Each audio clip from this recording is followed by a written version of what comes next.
Yes, yes, here we are again.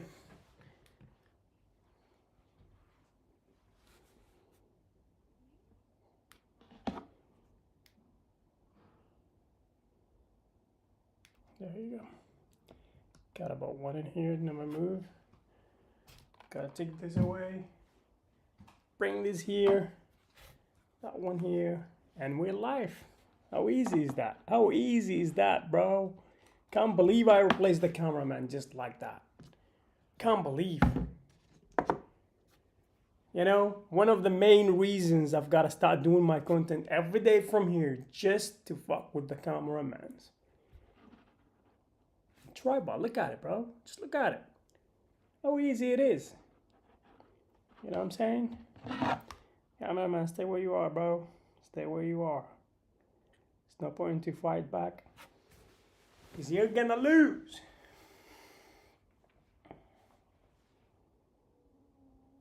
What's wrong with my stomach again?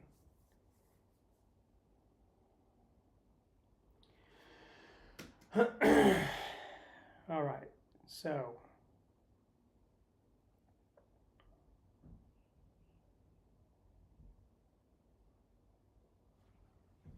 just gotta work a little bit on the lighting soon, because the lighting here is not professional. All right, so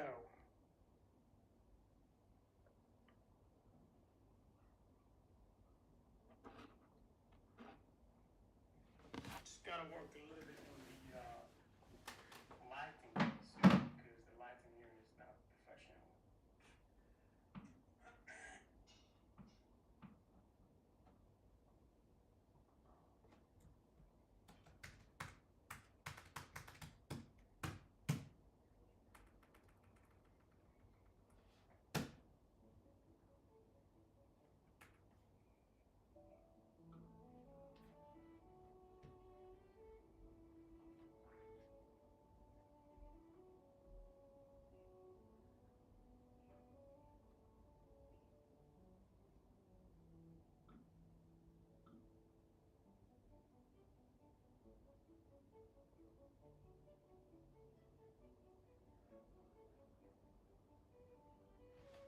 Any recommendation for professional fucking songs we can listen today?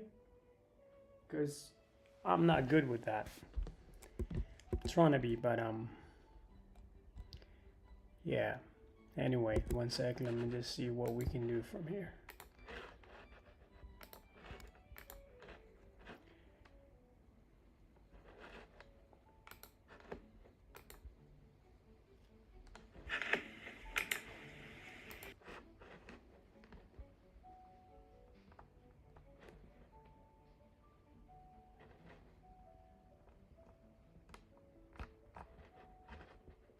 Right. Everything's set very well.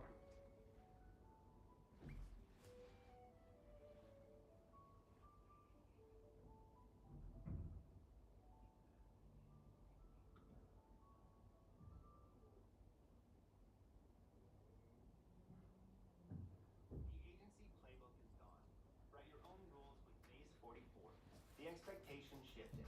Clients want more, faster, and they're not compromising. The agencies that keep up are the ones rebuilding how they work. Here's how it looks. A client asks for a landing page. This 22-year-old makes $120,000 a month selling burgers. 90% of our success has come from figuring out things that are hard to mess you with. What really sets our food apart is the fact that we... Wow! How did you do all of this with no restaurant experience? I literally learned how to make burgers from YouTube. And how did you go from a food trailer side hustle to a 7-figure brick-and-mortar restaurant? The secret to scaling a restaurant brand is... No way.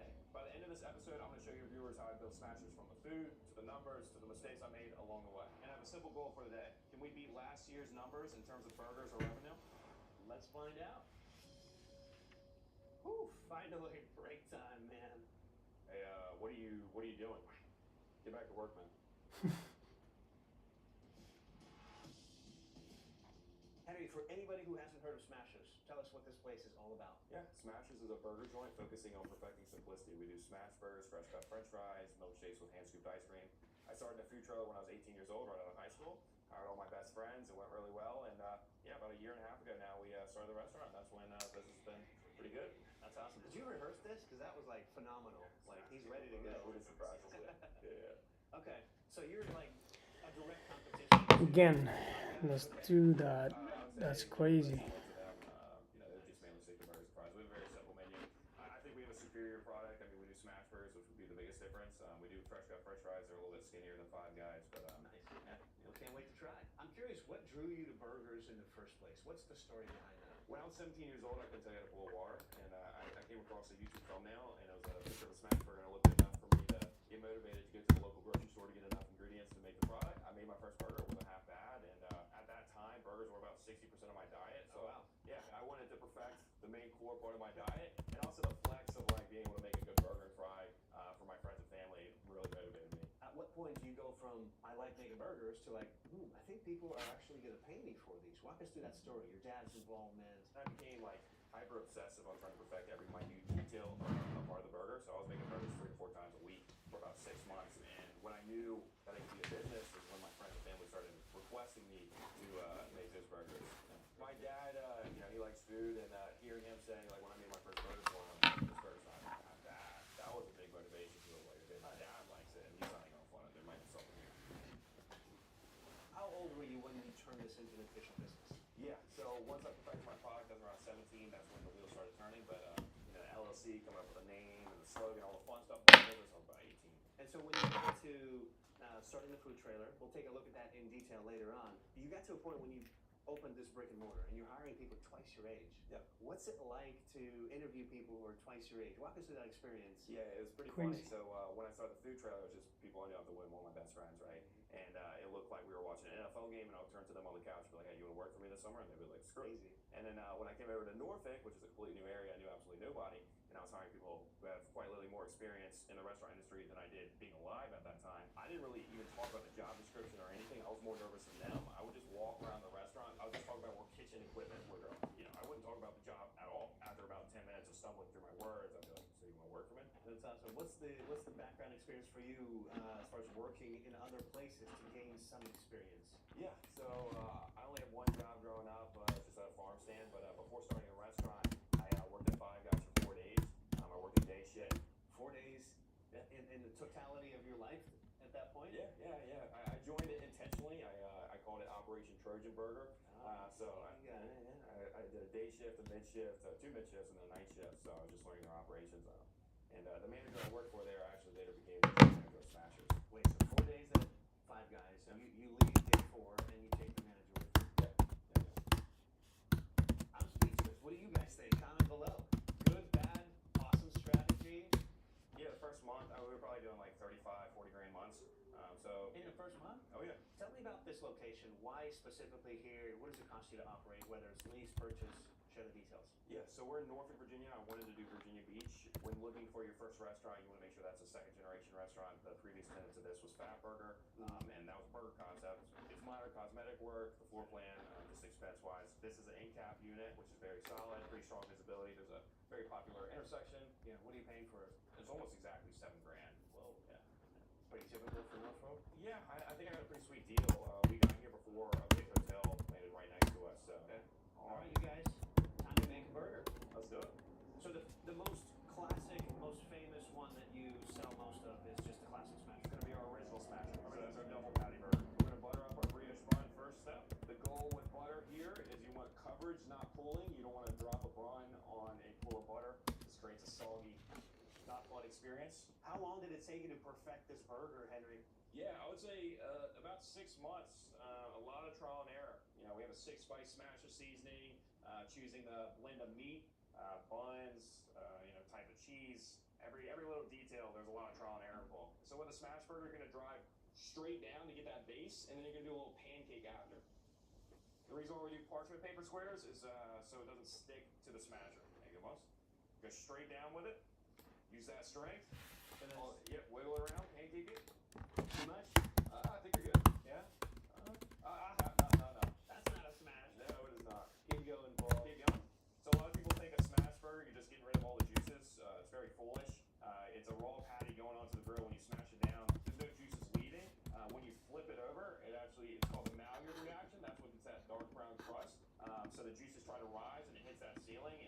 stay within the burger. Man, So that's you're talking science to me right now. yeah, that's the beauty of the smash burger. Terminology.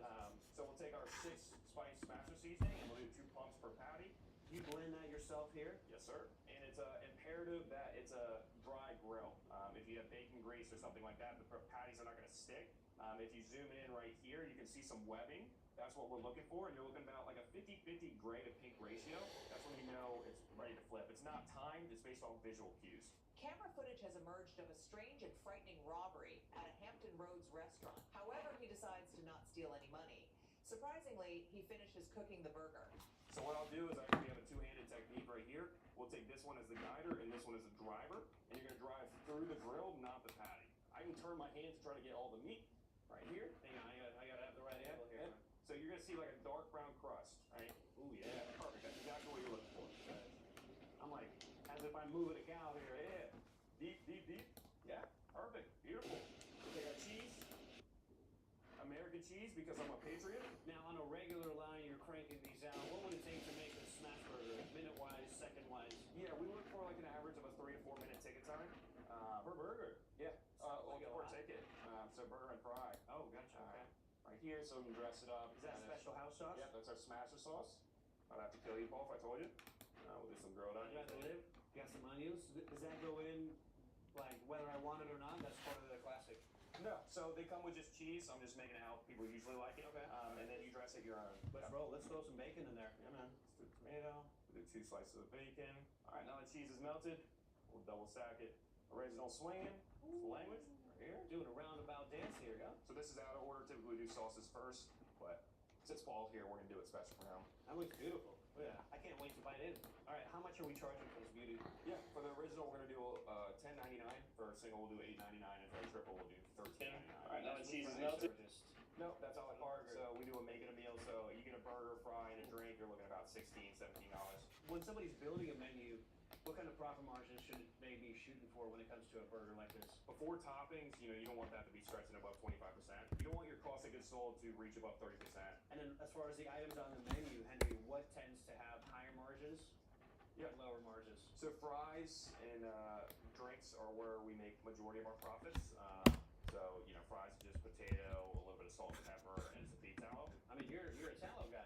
Yeah, I'm surprised to hear that. We just finished up with Fried to Coop. You guys check that episode out. It's amazing. They do chicken. Yeah. You do fries and beef tallow. Yes, sir. This is what's going to help you beat the record from last year today, right? Oh yeah. That's gonna be about 40% of our sales today. Let's give this a shot and let's keep cranking those numbers out because we got to beat that goal. That number was $3,800 to beat. Where are we at right now? We just finished the lunch period, and right now we're at about. Hey, I need to launch a campaign in 2 weeks. Let's see. Okay, Elena, we need a great brief. Product, insight, market. Leave nothing out. Add it in. Looks good. Let's get it to our CMO and agents Nathan and Nina. Nice work. Agents, where have you been all my life?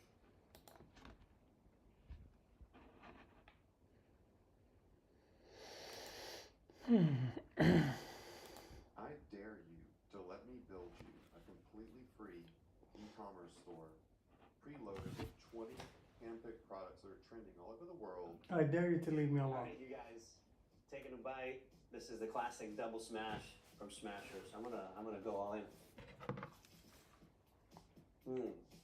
That's good, guys. I appreciate it. That's what a smash burger needs to be. The meat, the crunch of the crust on the patty.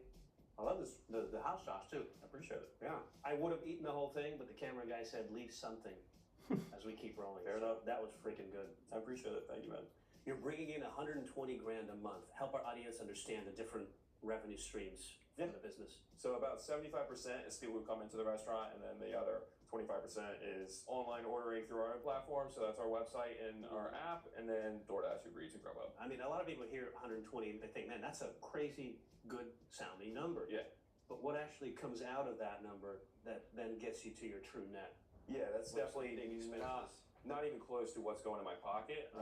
Your two biggest costs are always going to be cost of goods and then as well as labor costs. That makes up your prime cost. Ideally, you want to sit around 56%. That's what the A players sit at. Your rent, which is the second biggest or the third biggest cost, common area maintenance, utilities, software expenses, credit card processing fees. At what point was it okay with sales? They were doing well, but there was certain aspects with costs that were just hard to manage. Was it in the early days, maybe with the food truck? Ground beef in particular, the last 8 months have been pretty terrible. I started, I was getting about $3.40 a pound. It's like almost $5 a pound now. Whoa.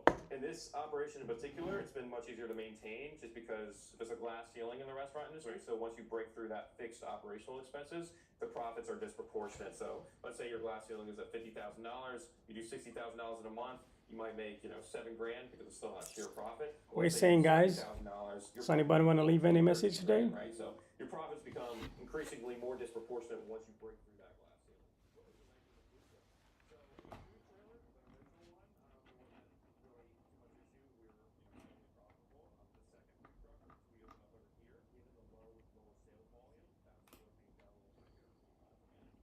Before Henry could take the burger business by storm, he had to first set up his business legally and properly right from the start.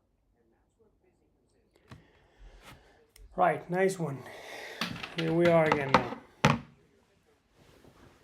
Unlike a lot of businesses in this space, Busy keeps it straightforward. No hidden fees, no confused fine print, and no sneaky subscriptions renewing year after year.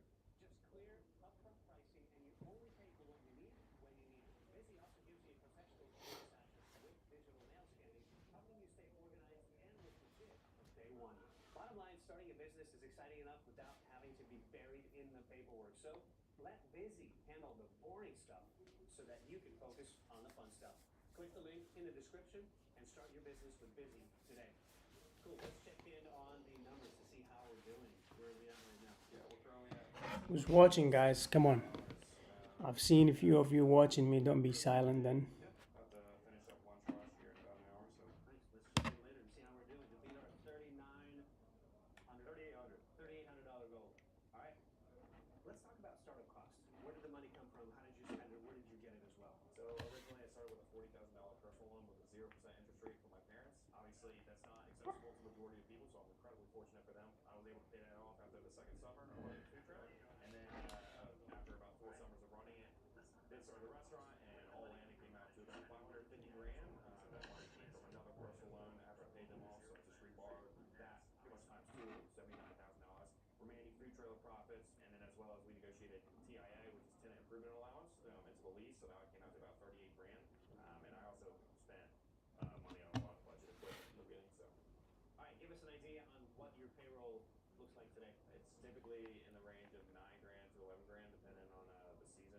Every single week, we run weekly payroll. I'm included on the payroll, so that's a little Distorts it a little bit. yeah, a little bit because the upper salaries of upper management and my salary are fixed costs. Who taught you to know the numbers to the T? I didn't in the beginning. I would literally look at my bank account at the beginning of the summer and then the end of the summer. I'd be like, man, I made some money. So that's how I track my numbers in the beginning. Fair enough. Just through trial and error, you got to throw yourself into the fire on those sort of things. Take a weekly inventory for cost of goods, for example. You can take an accurate look. Once the business started making money, Henry, what were you doing with the resources? Mainly just reinvesting it back in, or give us some insight there?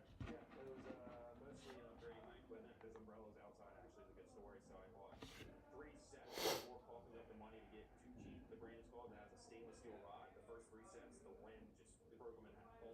Yeah, that would just be one example, as well as, those fryers or the grill. Walk us through then the year-over-year growth. I mean, you don't even have full 2 years of being here. Yeah. What was 25 like? What do you expect for 26? So 2025, we did about 1.45 million. We're projected to do 1.7 this year. So every single month, we're adding a percentage point over year-over-year growth. So we started in February about 14.5% over last year. Then went to March 15.5%. Now we're about 16.5%. And what's more important is the transactional growth. So our transactional growth is growing about 17.5%. Transactional growth is operations are much better. Yeah, better ticket times. Better customer service, better food quality, that sort of thing. It just shows you're developing a more regular base. All right, Henry, wrapping up the day, I am very curious to see if we beat $3,800. Where are we at? Let's talk about marketing. What have you tried? What works? What doesn't? Yeah, so currently we do predominantly social media marketing. We do a daily reel on 4 platforms. We had little to no success in the beginning, but through just that daily posting and consistency, we eventually found a rhythm. We have a very anti-corporate feel to it. We get mixed reviews sometimes, but I get to hide. Yeah, given my youth, I can kind of hide behind that wall and barrier that I'm just a kid, I'm just a baby. I don't know what I'm doing. If you saw a 45-year-old, 22 years old. Yeah. Because a lot of restaurants post on social media, but nothing really happens. yeah. What's different about your content? Yeah, I think we stand out because of that fact. We're kind of raw, and we're just, we're branding humor, or at least we're attempting to. A lot of restaurants I just see, either post some food clips or just the repetitive trends. But a lot of the funniest moments honestly happen during the filming. Like, and it'll be funny if you do this, and we're like, okay, yeah, we throw. What kind of reach do you get from those videos? Any crazy stories? Yeah, so it all started. We had a robbery skit. So we had somebody. I put on a shiesty ski mask, and we took my camera footage and we screen recorded it, faking a robbery. Whoa, so relaxing. I smell the coffee sometimes, enjoy it more than I drink it. Weird, absolutely weird though. But you guys maybe does that sometimes. It's just another feelings. It's been a while. I haven't drank this. Maybe Nero coffee. It's been maybe 8 months since last time I've drank one. It's been a while, so I thought I'd give it a go today.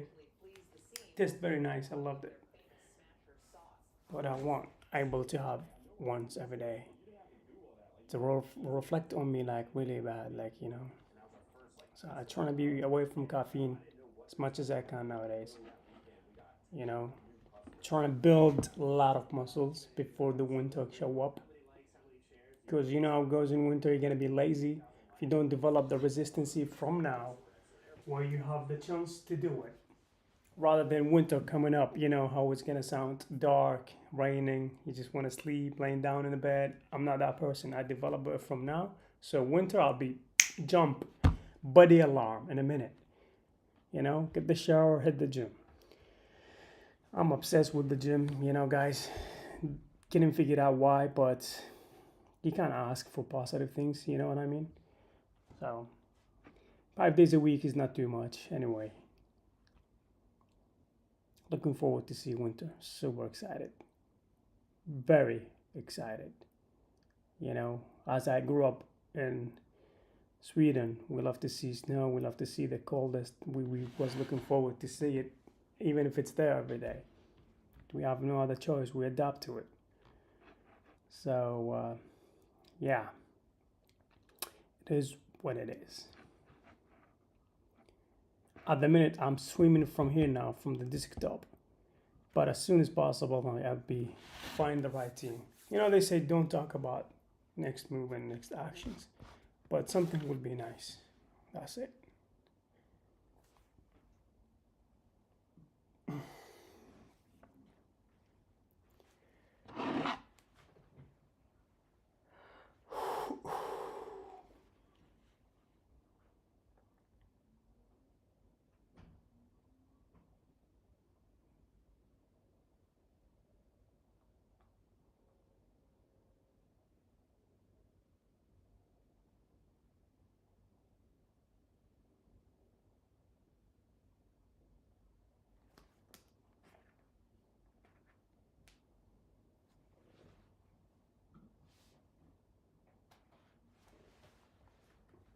All right.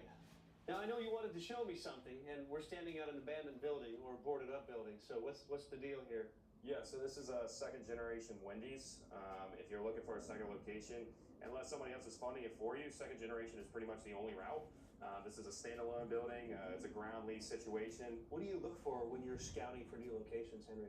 So the first thing I'm looking for is just the general analytics. So like the average household income within a mile, 3 mile, 5 mile range, and then as well as the population count. This isn't really a quantifiable. That's good information. Very useful. You see yourself pulling Whoa. pretty easily. So the ingress, egress, or if you even feel like this is a good spot, that's the reason why I chose my first one. Open warehouse. All right. I'm all right. Okay. Just saying, ouch. Yeah, it does hurt. Thank you for rubbing it in, Paul. What do you like about this, and what do you not? I need to like get about this location? I need to get it back. This is crazy. I need some new locations. That's why the guys say ouch. Yeah, so this is a second generation. Okay, Wendy's. hear If this. you're looking for a second location, unless somebody else is funding it for you, second generation is pretty much the only route. This is a standalone building. It's a ground lease situation. What do you look for when you're scouting for new locations, Henry? So the first thing I'm looking for is just, just the general analytics. So like the average household income within a mile, 3 mile, 5 mile range, and then as well as the population count. This isn't really a quantifiable metric, but when you go to that place, could you see yourself pulling off pretty easily? So the ingress, egress, or do you even feel like this is a good spot? That's the reason why I chose my first one. Open warehouse. All right. I'm all right. Okay. Just saying ouch. Yeah, it does hurt. Thank you for rubbing it in, Paul. What do you like about this, and what do you not like about this location? Well, I love the fact Crazy that it's second answer. generation. I love see it. strong visibility. The thing I don't like is that we're not necessarily right on that intersection. People would have to pull off here just separately as opposed to like being at that stoplight. What would a location like this cost? Like once you clean everything up on a per square foot per month basis? For sale, I could see this going for $3 million plus. Ground lease, you're probably looking at about, $150K a year, $140K. So 12 to 13K a month. And you're also responsible for taking care of the landscaping, the dumpster, common area maintenance, which is covered in my first spot. So yeah, that's probably going to end up to be around like $15K a month. How old were you when you negotiated your first lease? What did you learn from that experience? Yeah, I was 19. I had a pretty strong realtor. So she helped me out a lot. She took me under her wing. ChatGPT was on the brink of, becoming popular, so I definitely utilized that. It was like 55 pages. A lot of the words had more than 3 syllables, which I struggle with, Paul. So, I tried my best. We got a pretty strong deal. So I owe it majority to my realtor. What does a drive-through do for a business like yours? I mean, it just exceeds the volume cap. So the reason why we want to do a drive-through is because our ticket times are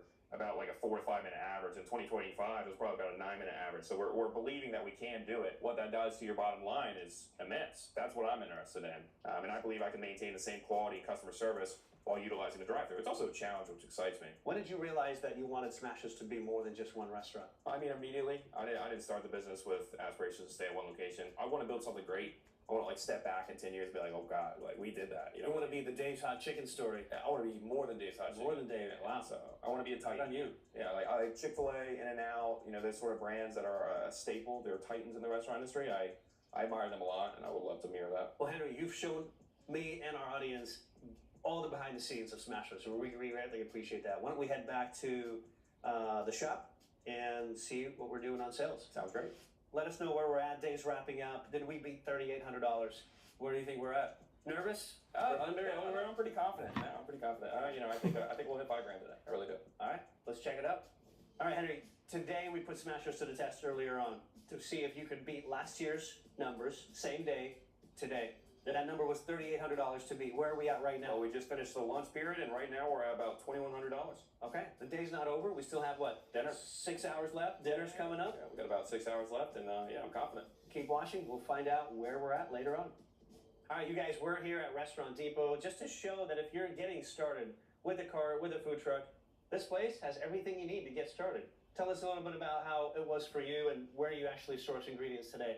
Yeah, so we use Performance Food Group.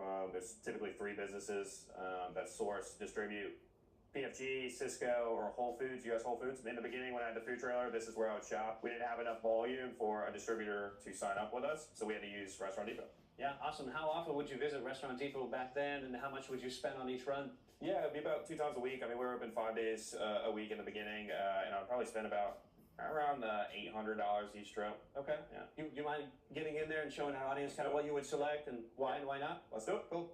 What kind of potatoes do well for the way that you process them? And so for fresh cut French fries, you want russet Burbanks, just sizing and quality alone. You want to go with them as a potato option. What else we got? We got onions over here. So do you go with sweet or just regular white onions? Just regular white. Just the common toppings. When we started, we only had onions, pickles, and our smasher sauce. Yeah. That was the only option, but now we expanded to lettuce, tomato, that sort of thing.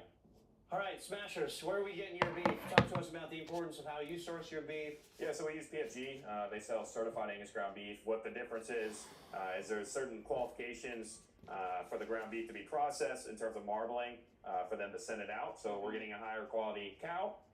This is commodity ground beef, so I mean that can include cow head, that can include a bunch of other stuff, yeah. And also CAB, the brand alone, I mean they have a lot more humane processes on how they distribute the ground beef and handle the cows. But you started with this to get going, right? Overall, for a smash burger, you're looking for like an 80-20 split between lean and fat. This will still make a hell of a smash burger. We just try to You know, certified Angus ground beef is probably like a step below Wagyu. So we want to give our biggest product the most quality. When it comes to vendors, right? How do you select the right vendor, make sure they're the right partner? How quickly do you fire them? Or how does that world work in general? Yeah, I mean, first things first, you want to explore all your options.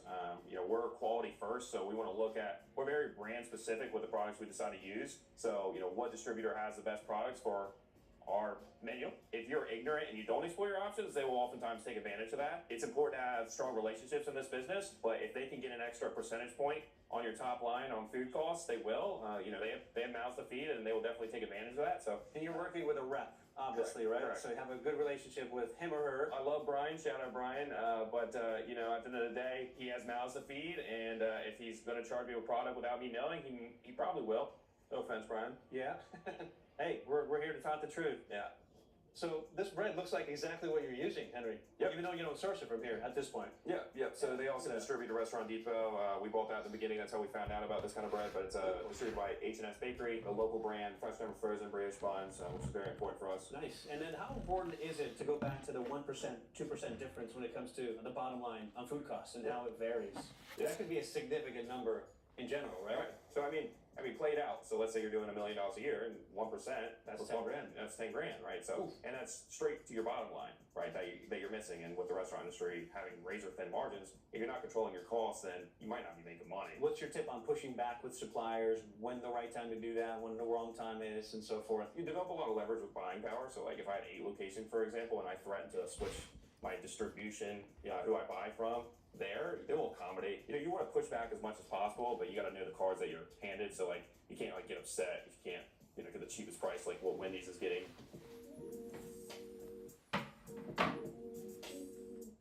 What makes a daddy? Maybe it's just being the very best at what you do. GoDaddy. And GoDaddy is the daddy of domains. Domains that give you an AI-powered website and marketing tools to grow your...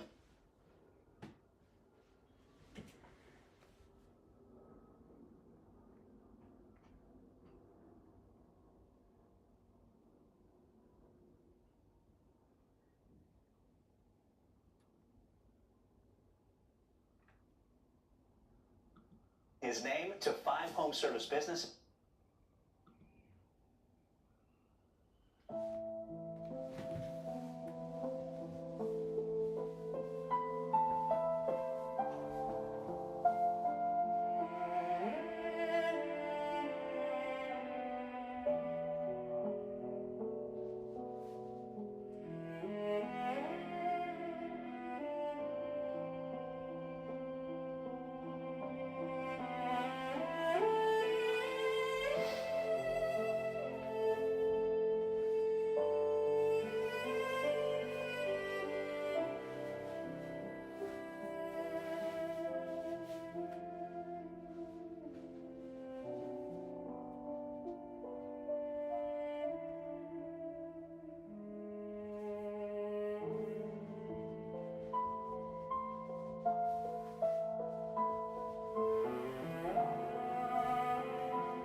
leads that don't lead to revenue. That's like blowing budget on furniture that's all flair, no function. Instead, get the highest return on ad spend of major ad networks. Cut the ball spend. Advertise on LinkedIn.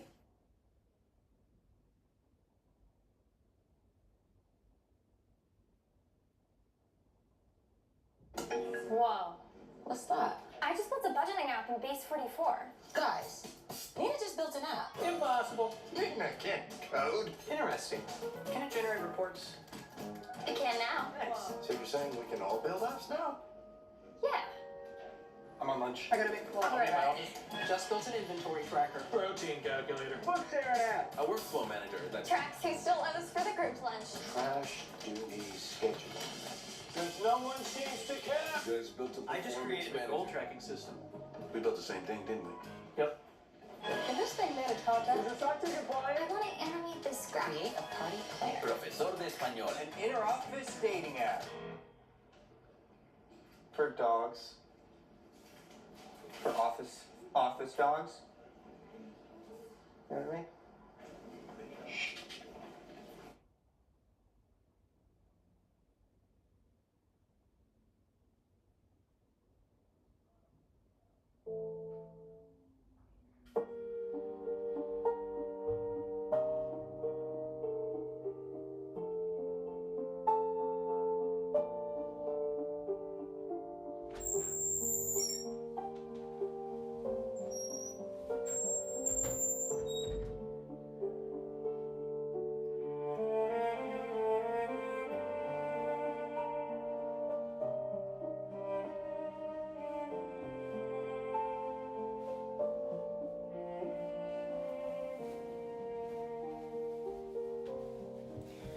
What's going on, guys? Who's still watching?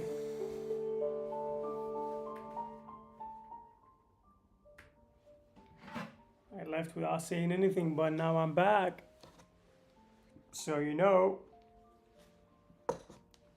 I need water. I forgot. I mixed it.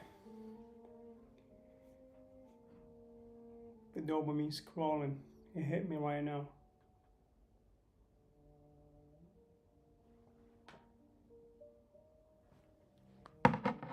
The doom's crawling.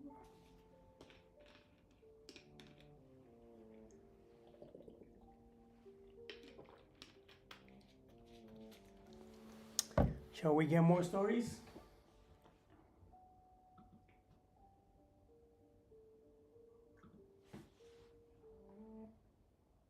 We develop a lot of leverage with buying power. So, like, if I had a location, for example, and I threaten to switch my distribution, who I buy from, they will accommodate. You want to push back as much as possible, but you got to know the cards that you're handed. So, like, you can't like get upset if you can't get the cheapest price, like what Wendy's is.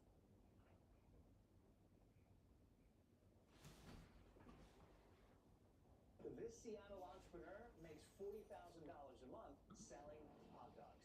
Busy months can bring in $100,000. Last Saturday, one of our carts pulled in $3,831 in just 3 hours. But how Whoa. to start? I actually had no money. I was forced to make my own cart. We made $10,000 that first month, and we only worked weekends. How do you get people lining up like it's an iPhone launch with zero marketing? It's all about finding the most profitable location. The trick is Join me today to find out what it really takes to turn a hot dog hustle into a street food empire, starting from scratch. All right, Amoka, so how much do you spend on hot dogs per week? well, it varies, but around $3,000 to $4,000 a week. And what do we have planned for today? So today we're gonna go in here, we're gonna go shopping. I'm gonna get some of my big sellers, some of my main things that I use a lot of. After this, we're gonna go kind of where I store all my different carts that we use for different events. So we'll go over to my storage unit. Where are we serving the dogs today in Seattle? Today we'll be near the Paramount Theater, Okay. and then we're gonna go over to Climate Pledge Arena. Quite the day for hot dogs here in Seattle, as you can see, right? Right. Downpour, but tell you what, let's go shopping. Okay, let's Right. go. And we have your helper. Yes. What's your My name? main. Betty, good to meet you. First, we are going to get our number one, what makes these dogs, our number one seller, which is our grilled onions. Your grilled onions. Okay, I'm about to find out what her Everybody grilled has onions. grilled onions, but nobody has our grilled onions. Okay, all right. I want to go back to the fact that you started this with no experience, no chef experience, no cooking experience. Talk a little bit about that and the importance of that story. You know, a hot dog is kind of a simple thing. You might start basic, right? But then you perfect it. The way we cook and the way we do, it's not basic because it was always trial and error with us. Maybe in the beginning, we might have started boiling the hot dog, sticking the hot dog in water and then putting it on the bun, what actually sucks the taste out of the hot dog from my experience. Right. So I think later you move on and you say, well, let's try this. And I'm like, how about if we take it straight out of the package, from package to grill, slit it open, cook it from inside out so that it's crisp. Let me clear something up about AI agents after using Monday.com for a week. First of all, goodbye. Because most people have a texture thing with hot dogs too. Imagine that's what Yeah. you're talking So yeah, we split it. All of our hot dogs are cooked from inside out, so it gave a different flavor. So you just evolve. It's evolving. Let's get this paid for. I'm curious what we're gonna see as the final bill. My guess. I'm gonna say around $375. Okay. So what made you get in the hot dog business in the first place? You could have done a million of other things. I think it was something that I had experienced in the nightlife myself, and Seattle dog is a staple here, and it was something that I felt I could do better. Interesting. Yeah. So my own taste, my own experience, my own being out there, and actually having it being a connoisseur of these things You know, in the nightlife, because I was. You know what I realized? Those who's make it a life, like business-wise, you know, shops or any stores or anything, they have silliest reason how they make it and why they should make it. The silliest reasons for them to make the business successful. They have silliest reasons. She says, I've just been in a night out, and I know how we were desperate. That's what she's about to say, for some food and hot dogs and stuff like that. So I you know, I come up with this idea that I have to start it my own. I realize I haven't put that on top of my head. I haven't scripted yet. But the thing is, I realize them. They have silliest reason, but they still succeed in life. And those who have biggest reasons, those who have a lot of whys, they have to make it to the top. They have a lot of why. They have a lot of reasons. They still find a way to complain and not making it. But those successful people, those just beginner, they just telling you how silly it is. The reasons they have to open a business, how silly the reason it is, and they still manage to open the business, maintain the decision, maintain the business. Wow. Quite a party goer. It made sense. A little bit ago. And so I said, I can do this better because they're buying this at basic. What if I could, you know what I'm saying? And that was my goal. Where are we going next? What happens to all the ingredients and so forth? Well, next we'll go to my carts because we'll take the onions there. That's where I keep extra supply in case they have a shortage here. Gotcha. I have some, so it's my supply area for like my onions, my napkins, things like that, and also all my carts. Okay. Yeah. Let's close it up and head out there. Okay. So this is your storage units, but give us the details. Why here as opposed to, say, a storage facility somewhere? I use this instead of a storage unit because this is more efficient financially. It's pretty cheap. I pay about $175 a month for this. Not bad. Let me go back to the first days of These Dogs. Was it a success from the start? I feel like it was a success. It was progressive, definitely, if we went from there to where we are now. But I don't ever think there was a decline because I think everything was like, okay, I need to do this. I was always upping it, you know what I'm saying? I was always elevating the game, right? Take us through the first few months. How much revenue did you bring in? Month 1, say, through month 3? I would say I probably started with the first month around $8,000 to $10,000, and that was just doing weekends only. And as I probably progressed the next month, maybe went up to like 15 because I would add a different location or I would add longer hours.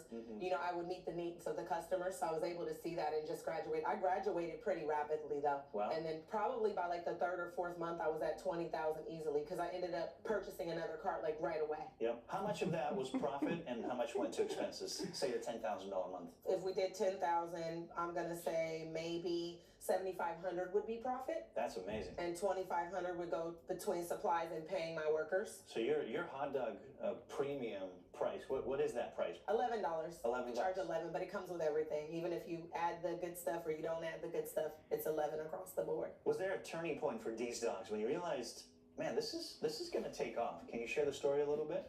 Yeah, I mean, there's one time I had took over for Betty in downtown Seattle, and it was a day like I just realized like everybody knew her. We actually got the cart stuck in the street, and a police officer thought I was Betty.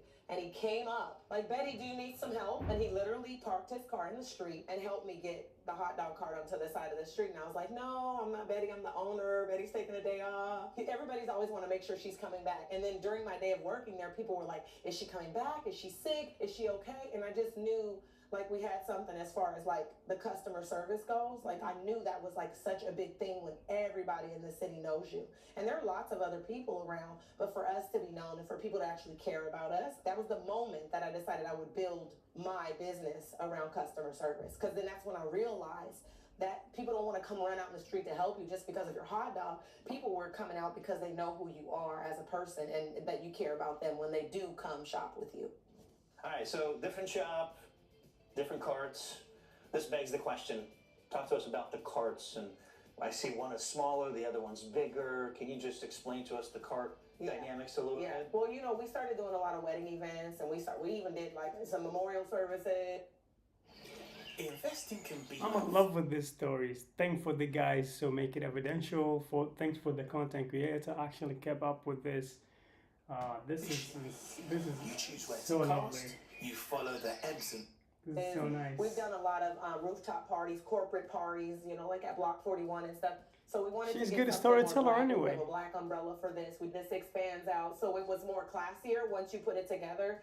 As far as the other ones were more street. They're smaller, they're easier to put up. Okay, that's you can do things smaller places. Sometimes we use elevators because we're in people apartment, like fancy high rises. I won't say apartments or condos. Yeah. Like, you know, so you need to be able to get your cart in there. So like the smaller one will be able to fit in there as opposed to this one that has an extension. Dollar-wise, can you show me like what does this cart generate versus that one? Is there a big difference or? In No, general? I don't think they generate different money because I can use any of them for anything, but I do think they serve different purposes depending what people want. Also, when I'm doing events, I give people an option to choose out of the 5 carts. Do you want the silver one? Do you want the red one? Do you want a black one? Got it. And what do they cost? This one is about $12,000. Now the other ones, I bought them quite a while ago, like 5 years ago. They were like $6,000. So the same guy that made those made this one. What kind of profits can you expect in this business? Profit margin? It's gonna always be about 30, 70, and it's gonna vary probably between about 5%, never really more than that. All right, where are we going next? We're actually setting up in Seattle, right? Yeah, we're gonna go to Climate Pledge Arena next. We're setting up for a big concert down there, a sold out concert. Let's go check it out. All right, Help cool. you set up. Yep. Yeah, Betty, we've seen you throughout the day. How long have you been working with Mocha? I have now been working with her for like a little over 10 years. Oh, wow. Now, how important is this location for the business, by the way? I would say that this is one of our key locations in the city. It hosts a lot of events anywhere from Circus Soleil to the Storm Games, which is our WNBA here in Seattle. Location-wise, how hard is it to lock something in like this? I literally got introduced, didn't know that it was Tim, CEO of Climate Pledge, and he welcomed me to the location. Is this the biggest area that you guys sell hot dogs at? Or like there's Comic-Con, there's other conventions that you guys do business at, right? So a sold-out show here at Climate Pledge Arena is upwards to 17,000 people. Whoa. And so Comic-Con, in just the 3 days in that weekend, it's over 200 to 300,000 people. Right, and you can sell we're them. smelling, seeing, I mean, day and night. We stay out there from wee hours of the morning, I'd say like 10 in the morning, to when they're getting their badges, all the way throughout the evening, past midnight. So what are you going to make for me? I'm excited. Would you like to try the Seattle dog? Yeah, let's do it. Keep it classy. And the Seattle dog is with caramelized onions and cream cheese on our toasted bun. So the price point I've noticed, it's $11 per dog, right? Yeah. It almost seems like it could be twice the price of a competitor. How are you able to achieve that? And can you speak to that a little bit more? Well, they sell a Seattle dog in the stadium as well, and it's not considered a Seattle dog to my standard because probably $20. Yeah, 22 without a drink. I feel that our dogs are not only tasted, but visually they look way better than most boiled, steamed dogs. So one thing I noticed, as soon as we pulled up, started unpacking, setting up, people just walking on the sidewalk recognized you, said, Betty, what's going on? What's going on, girl? Things like that. Absolutely. Speaks to the customer service and the consistency, Absolutely. right? Can you speak more to that? How do you focus on it? What are some key things that you make sure you provide to the customer that make you guys stand out? I feel that my customer service, for one, is very natural, and I try and talk to all community members Like I said, you never know who your next customer is gonna be. So I always make sure that I put on a smile, and I try and bring that out as much as I can through a hot dog. This is the Seattle dog. That's it. Now I gotta figure out What how way to, hide it? which way to destroy it and get my face all dirtied up. Bro, you look like a dog, My bro. beard is not helping. It tastes great. Thank you, Betty. Hey, you're so welcome, Polly. Yeah, the cream cheese is interesting. I like it. The secret to Namoka's success, it's undoubtedly her resilience. She was able to overcome unbelievable hardships because she knew what many would-be entrepreneurs don't. Perfection isn't an illusion. She didn't wait for the perfect plan or perfect timing. She started where she was with what she had. And today, D's Dogs brings in over $40,000 a month. Bringing your business to life isn't about waiting for the right moment. It's about taking action. That's why a tool like Busy is such a game changer for entrepreneurs. Turning an idea into a business shouldn't take months of red tape and paperwork. Busy makes launching your business fast and simple. No hidden fees, no sneaky subscriptions, just a single clear upfront cost that covers everything from LLC formation to compliance tracking. And since Busy is bootstrapped and founder-led, they'll actually care about entrepreneurs. They'll handle your state filings and even provide a professional address with digital mail scanning to help you stay organized and focused on what matters most, growing your business. Namoka knows better than most. Progress beats perfection every single day. So click the link below and bring your new business to life today with Busy. All right, so this is the other location. Now, is this like your spot? This Exclusively, like when you get a permit, that's what it means, right? You find the spot, you tell them where you want to be. But the thing about us, here's a secret here. We are a food cart. This is a 3x5 food cart. It is street approved. If you have a food truck or a food trailer, there are only a handful of permits in the city of Seattle. Good point. And they're a bidding system. It's a lottery. It's like playing the lottery if you get them. With having this size cart, I don't know about other city ordinances, but in the city of Seattle, I can choose my location, and as long as there's enough room to put my cart there and have room to walk on the sidewalk. It's some stuff to it, though. You got to draw it out and all that, but you don't have to be a real artist or anything. How does the quality of your dogs compare to the competitors? What's important to you when you make it happen? I think what I've learned, because I usually try to go and eat the competition's hot dogs so that I can know what I can compare it to. So I would say that what I've seen around town a lot of is people boil the hot dogs because they want to pop them off faster. So when people come out, they feel like if we have a bunch of boiled ones, I can be like this and I can just hand them over. And mines are from pack to grills. Also, we split our dogs open and we cook them inside out to a crisp. And we toast our buns. So I think that's what's quality over the speed, right? But we get quality and speed. Right. But we figured out how to do it and we have a system.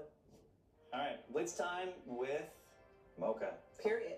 She gave me permission to call her Mocha. I know that's Mocha. Everybody calls me Mocha. All right. What's the most hot dogs you ever sold in a single day? 5,000. When did you know it was time to hire employees? I didn't. A couple months in? How has working with your friends and family affected your relationships with them? A little more serious here. I love it. I don't know. It hasn't affected my relationship, honestly. All right. What's the biggest misconception people have about what it's really like to be a hot dog vendor? They think we're broke. Oh. What's the most memorable Yelp review you've ever received, positive or negative? It was one in Chinese, and he loved it. And he wrote it in Chinese, and it was translated. The way it translated was so weird, but I saw the 5 stars, and I knew it had to be good. Awesome. Okay. What's the biggest piece of advice you'd give to someone who wants to get into this business? Do it. Do it. Don't be broke. More to it. I don't know. Do it. You won't be broke. Care about it. Love it. Put your energy in it. Put your heart into it, and you'll go far. Seems like such an easy business to start. I feel like it is, but this is looking back on it. I can tell you now, from looking back, somebody who's been through it, it is. Besides the convention days and the really, really big events, how many hot dogs are you selling on a per day basis? So at this location, I would say like 150 to 200 just on a concert night. Okay. So a certain concert of a certain age group may not sell as much as another concert of a certain age group and a certain genre. Interesting. Genres sell different. Age of people sell different. Right. It depends the lifestyle of those people, whether they're going to buy or not. But I would say on average, between the 2 carts, a moment doesn't ask how long it may stay. They're right. it's probably 400 on the low end. Okay. And you can go up to 600 depending on the genre or the crowd that you're bringing. And the difference is really just foot traffic. Yeah. Talk to us about the seasonality, the busy, slow times of the year. What drives that demand? I don't think there's really a slow time of year. I would say like we might have a slow 2 weeks between 2 or 3 weeks, and it would be right before Christmas and right until until you get to the new year, probably. And then New Year's like gonna be crazy because you know we're down here on the street and so I don't know if we really have a slow season. And I think winter is our busiest season. The busiest is now. Even in the snow season, the problem is convincing my workers to go out And stand in the cold. And stand in the cold. You know, a couple of them. A couple other ones don't mind. They go winter, snow, fall. They don't care. Yeah, you can So do I that. think Why it's not? year-round, actually, because the summer brings the people out. The winter brings the concerts. So when you got people indoors, when it's cold, that's when all these places sell out of their concerts. All of these arenas do concerts. The summer brings more of the games and soccer and football and Mariners and stuff like that. So cool. It's just a switch of what kind of shows. I mean, having interviewed many businesses, some have a dead season, right? Where nothing pretty much happens. Yeah. You make 80% of your business certain amounts of the year. No. Here it sounds like you're we don't have a dead season. Set pretty good. Yeah. Throughout the whole 12 months. Yeah, we are. We are. Nice. Well, let's go take a closer look on this car because I know it's a little bit different than the other one. Yeah, it is. Okay. What brings you guys out tonight? I'm just enjoying Seattle. You know, it's a Friday. Gotta be out on the streets. Nice. Enjoy some good dogs. Have you guys heard about Seattle dog? What's famous about it? What's special about it? I think the cream cheese and the onion is really what makes it so iconic. Anybody want to share any feedback on these dogs? What do you like about it? How would you describe it like in 1 or 2 words? Flavorful, really well made. Yeah? Yeah, he's something similar. I like the spiciness of this one. What about you? What did you get? I got the regular Seattle dog, and I thought it was really fresh and juicy, which I think is great. You gotta have that. What about you? I kind of agree. I got the spicy one, and I thought I haven't had the spicy version of a Seattle dog before, and it kind of hits. Have you guys tried any other food carts in Seattle? If so, what was it? What made you, go and try that food? Is it just because they're out there at 1 a.m. in the morning, or besides the hunger, what else is it? I would say hunger and then also convenience. It's just like, it also feels like a sense of you want to get something after you're going out, and it's just like fun to do with friends that's not like sitting in a establishment. Tell us a little bit about the hot dog that you made on your own. What's the story behind that? I was just working at the time, and then I had like this silver rolling tray, like where you deliver things to people or you would deliver food. And I don't know what came to me. I was at Home Depot one day and I was like, oh, this plywood would fit like right on this thing. So I buy the plywood. Now the metal cart already has wheels. I set it on there, and then I didn't want to mount it on there because then how would I transport it? So my thing was like, no, you're gonna slide the board in the truck, you're gonna put the grill on there, you're gonna put that on there, you're gonna throw your condiments in the back. And then you do it as you go. So when I show up to every location, that's what I did. How much business did you actually do with the homemade cart? I was doing around 150 to 200 hot dogs a night, and we were selling them for about $10 each. And so we usually work club nights, Thursday, Friday, Saturday. So what'd you do the first month? All in revenue? I'm gonna say in revenue, like about $10,000 to $12,000. Wow. And then you were working only weekends? We were just working only weekends because I think initially we wanted fast money. We were never really thinking about the longevity of it. It was kind of that moment, and it was too far out to think so far ahead. So that initial time was just like, okay, the night money is good, people are drinking, people are hungry, and at that time we're in places where nobody is at, so you're gonna get paid regardless. I'm sure we'll talk about this later on, but like, how did you find your first location? How did you know it was the right one to start with? Well, it kind of comes back to how I wanted to do this. I was a nightlifer myself, and hot dogs were a big thing, and people were I knew where to go. So I'm like, go where the alcohol is. Not like to endorse alcohol, but go where people are drinking, bars, people are having fun, and there's not food at, and that's how you're gonna get paid. Yeah, $10K a month. That is the nicest business, bro. That is the easiest, the nicest, and the delicious business. If I would have worked in her position, I would just keep eating that food, bro. I'll be fucking fat eating all the food in there. So delicious, and the plan is insane.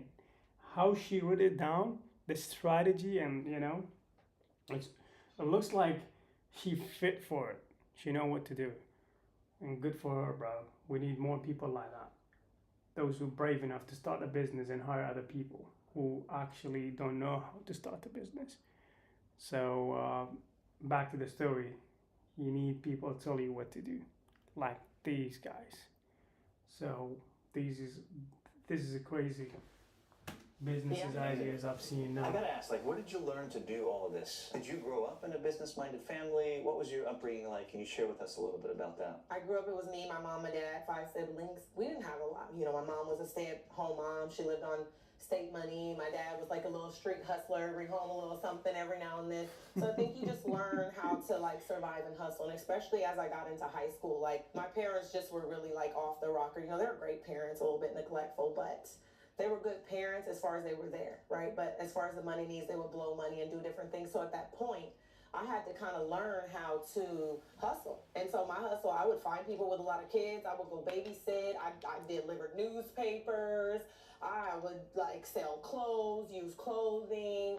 Like all throughout my teenage years, I did a lot of hustling. Hustling was my thing. And I took that money and I put it back in my house for my other siblings and for my parents, who I was kind of a parent to, right? Throughout my life. So I think that's where you learn to hustle. And I think that's the survival skills in me. That's the growing up with nothing in the cabinet. You know what I'm saying? You got to figure out what you're going to do or what neighbor's house you're going to go over to eat at. You know what I'm saying? So I think when you do grow up tough like that, you have the survival skills. Where other She people make me laugh a lot. You're like, what? I work. The energy's insane, Now, bro. going into like the city bureaucracy, you know, Seattle has its own perks. Right. What's one or two biggest challenges that you can think of in the early days of setting it up, figuring it out, learning as you go? Looking back on it, I would say that, wow, you know, I would be further than I am now. Like, and I'm pretty far, but I would be way further if I would have known what the difference from a sole proprietor or a corporation. Do not pay somebody to build you a I would pay shop somebody to skip because you, I'm bro. going to do it free. With It's 20 not the handpicked right products time, by man. myself. You know, when you focus locked in Or and LLC, the ads or things like suddenly that, like appear. the knowledge, the educational knowledge of how to balance That's my what money. just happened to me. Because in the beginning, I was like a street person. You know what I'm saying? I got a wad of cash. I got like $2,000 in my pocket. Careful you know? now. Right. Careful. You know, so like, you know, you don't put that in the bank and put some here and put some here and do something. So like the first 5 years of that, my mentality was of a hustler too, of somebody who was uneducated. Like, you know, even most people, they have the experience of their parents. Well, I know my parents did this and they budgeted this. Budget? What are you talking about, a budget? Right. I'm not about no budget. I got this 5,000. I'm gonna blow that this week. I'm gonna give you 5,000 next week. I didn't think like that, but I lived like that. So I wish that I would have been given things earlier, and which is what I'm giving to my kids now. My kids will be at the top of their game because what I didn't get, I actually gave them. Okay, so what does it cost for me to get started in this business? I would say, like, if you were gonna get like a big fancy cart or something like that, you're gonna pay around about 12,000. That's the high end of the cart that I have, the fanciest one. The other things that you have to have a fire permit. Which is about $400. You have to have a public health permit. Bro, like the everything mic, probably it's costs first about foremost, I really do miss you. I haven't talked to you for a while, brother. But listen, the mic, this is here, bro. What else? But just to start, that's probably another $2,000. So I've got one of the mics here, and literally this is the second one. Look at it. I'm done with the audio, bro. I'm done. I don't know what to do. I've got multiple mics. This is crazy. Where's the other mic?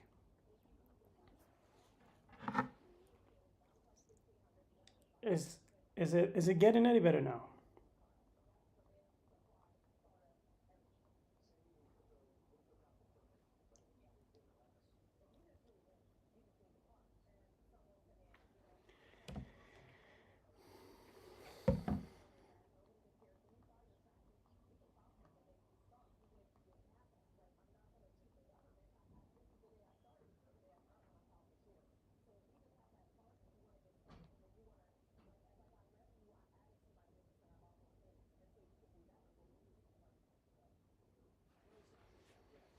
So I think this is the one picking up the audio, right? I'll have to clip them both here, bro, because I'm done with mics. Okay, one is here, and the other one is here. Is that fair enough? Because I'm done with mics, bro. Not professional as you. You're the editor guy. You know, we gotta get there, bro. You know, if it wasn't for the cameraman, we would have like that, bro. But we can't find a cameraman, bro. The delay is just because of the fucking delusional cameraman, bro. Full of egos, those bitches. I'm telling you, bro. They make fraction of success and they go nowhere in life. Holding a camera, they think they can make anybody famous, which is they clearly not. They was thinking to make anybody the president of social media, which is they clearly not. I do have a little bit hate for cameras, man. Just a little bit. Because I can't, bro. I'm very good at interaction with IRL. Look at me now. I'm just locked in here for a bit season from desktop, which is, you know, it's all cool. I'm using it for good. You know, watching a lot of stories, like successful stories. Well, you know, I think this is meant to be for me. I like the content. I like the vibe. I like everything, you know?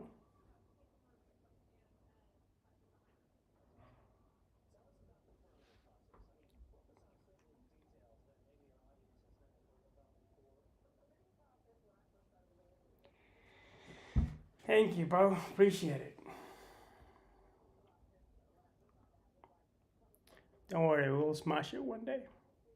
As you know, I'm a stubborn person. I won't pack it up. I just won't. When I go, I just go like a river. I don't go back. I just go like that. No back, just fucking like that. That makes sense? Just like a river.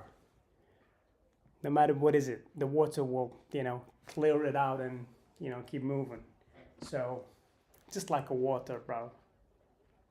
I can be with anything and with everything. I can be here. I can be with the coffee. I can be anywhere. It's just energy. And I do have it.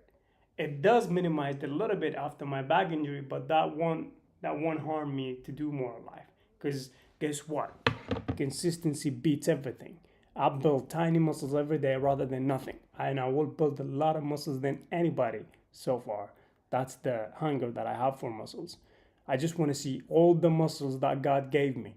I want to feel them. I want to test them. And I want to have them rather than eat fat food and, you know, looking fat. So it's a steps in life. But trust me, it is too much hustle to get the guys team up for invisible results in the UK. They don't believe in social media, but I do. So I won't get that affected by what they believe or what they not believe. What I believe, where this is going, no one can damage it. And I have got a lot of people advise me, you know what, leave social media. You don't have followers, you don't have viewers, you don't have this, you don't have that. Bro, most of the content creators, they start from zero. They put years.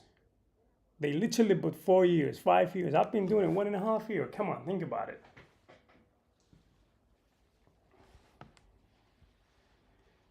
Literally, the hardest I've been doing for social media is just 1.5 years. And there are content creators, they've been doing it for years, 4 years, 5 years, then they suddenly start to see the results. So I'm just like that. I will be maybe put in 4 years and I'll be successful at it in the end. It's a war, it's a challenge, and I like to be challenged. You know, trust me, if it's for the money, there's a lot of easiest way to make money. Listen to these stories. There's a lot of easiest way to make money, but I'm going to do it not for the money. I'm going to do it just because it challenged me. That's first, foremost. Second of all, if you really don't want to help people. One sec.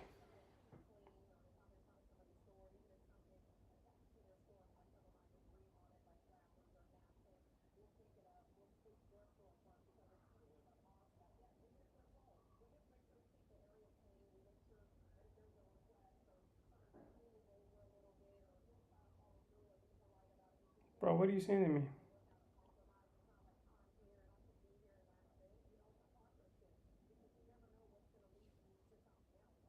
I love that. Yes, you actually have to lock in with one idea. You just got to pick up one shiny idea, one shiny thing, and go all in and ignore all the noise. Regardless of what people is going to tell you, just ignore all the noise, bro. I'm telling you. My parents used to telling me, you play with social media. When is it the time for you to quit? And I was like, what do you mean, when is the time for you to quit? Why are you waiting for me in the first place? I'm going all in. Just do not fucking wait, dude. Just do not fucking wait. Bro, I don't want to speak too fast. The thing is, I really don't want to speak too fast. Just because I want to watch what I'm saying, I don't want to say anything disrespectful for anybody. So I just want to watch what I'm saying. But when I speak too fast, I might say something to somebody without meaning. Anyway, what I was about to say, a lot of people tell me, pack it up, it won't be succeed. you won't be succeeding on social media. Just pack it up and do live with reality. Do live with people. Do not be delusional, because thinking about social media makes it delusional. You know, you're gonna study through social media. You're gonna gain your information, your knowledge, the way, your character, everything from social media, which is you become the full actor in real life. They're gonna tell you fucking delusional. There's no time to act here. But that's who you are. You build it through actually what are you been doing. That's what the major value in life. What are you becoming? Not what are you getting. So if I focus all in to do content, I become like an acting career. And in the real life, and in real life streaming as well, 24 hours I can do that. So that's my character. I built it through this. Back to the video again, bro. I have a lot to say. I'm gonna ring you and we can have a lot chat, you know. It's been a while, bro, but sorry if I just been busy a little bit.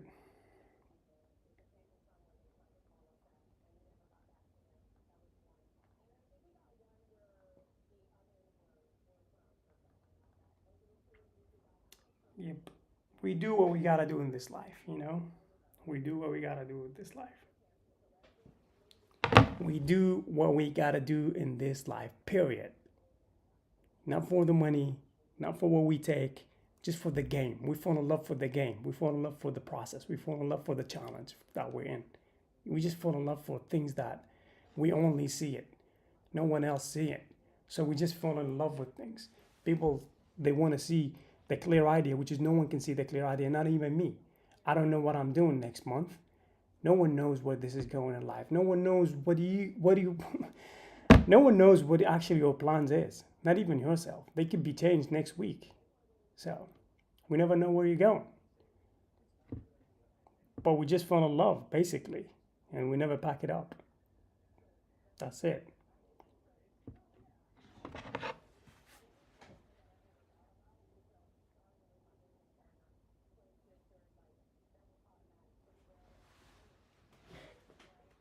Automatically in it for the same love, the same reason, the same passion.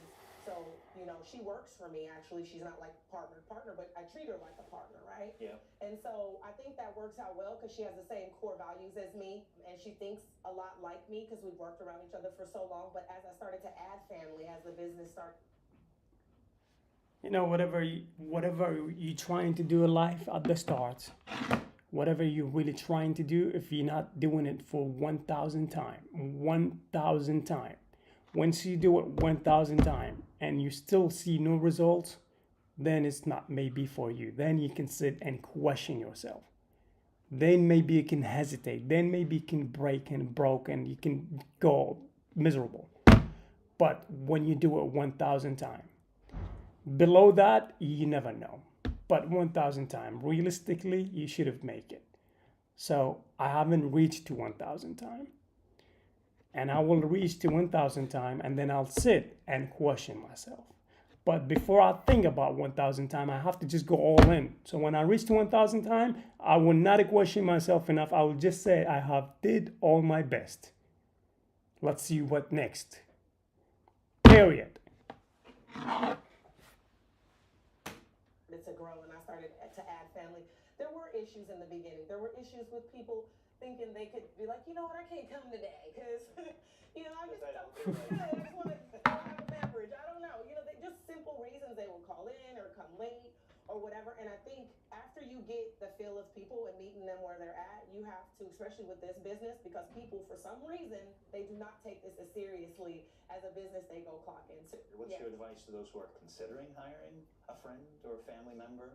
I think leave it as an open thing to hire people. I do hire family a lot because it's easier for me and I can make my own rules with family. And a lot of times I pay people as contract work. They have to file their own taxes. So that's easier for me as well. So that's the easy part about hiring family. Family's okay with that. They want that. They don't mind filing their own taxes. But I think as far as the work ethic go, work ethic is work ethic. It's just how you lead as a boss. And I try to give people perks such as payments, such as lunches, we do gatherings, things to inspire them to want to come to work and be a part of this. And believe it or not, most of my family members are begging me to work. Let's go. Yo, the editor guy still watching? How about you clip some videos, man? Monday.com. Your Claude, ChatGPT. Just speaking with my editor guy from here. Side by side where you already work.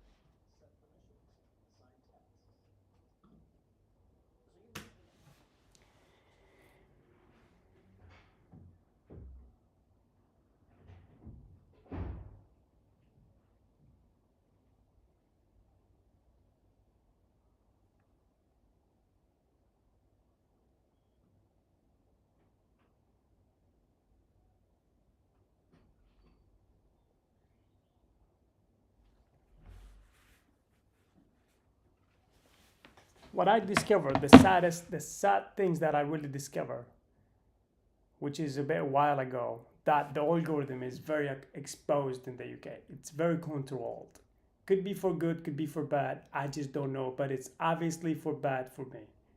I've been doing content for 2 years. Not only me, I've known a lot of people in the UK. They're very well talented. They're doing a lot of content for years. They still hadn't make it. They still didn't go viral because the algorithm play a big, huge part on this, and they haven't realized it now.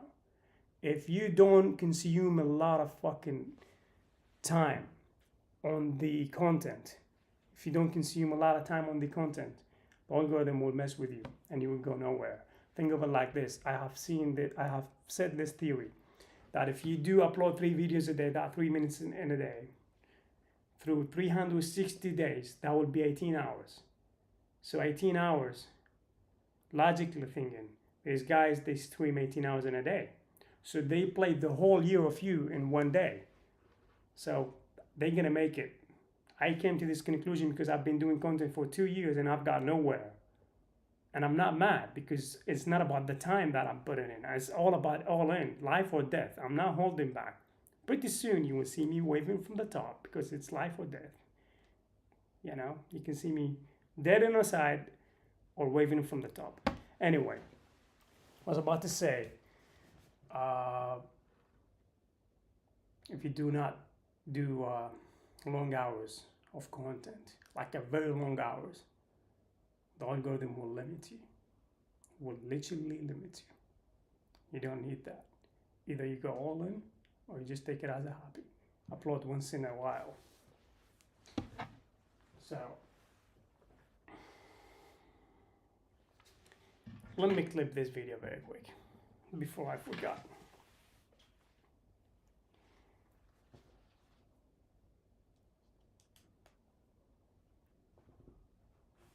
Okay.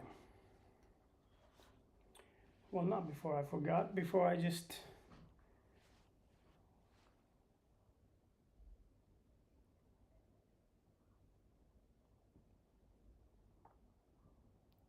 I catch myself. I don't want to say I forgot. I don't want to forget anything. So you see, that's a good one. I did catch myself. Well, let me clip it before I feel busy for this. But I'll do it right now.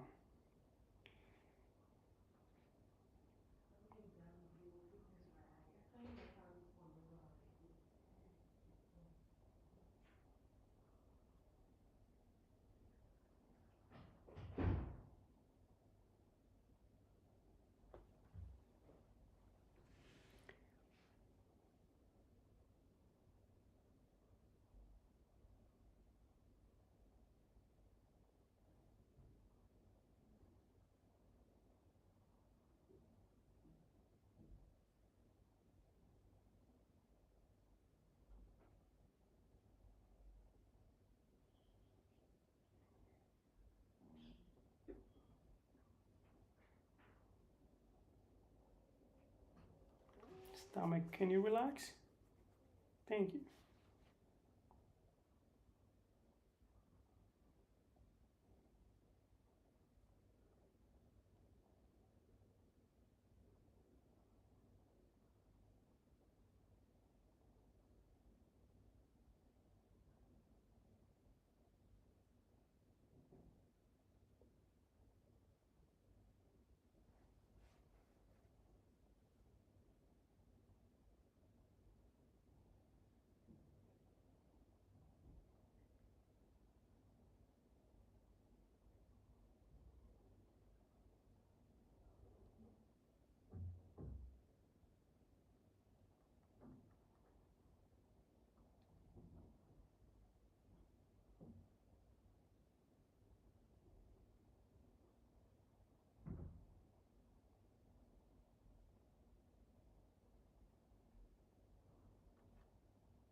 Sorry guys, I'm here with you still.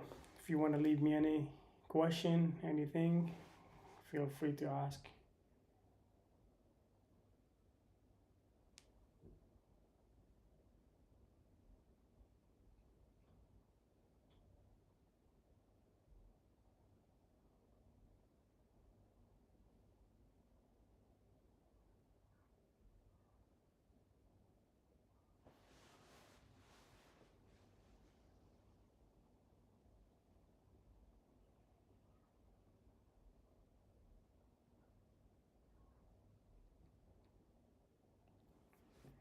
Don't say that to existence.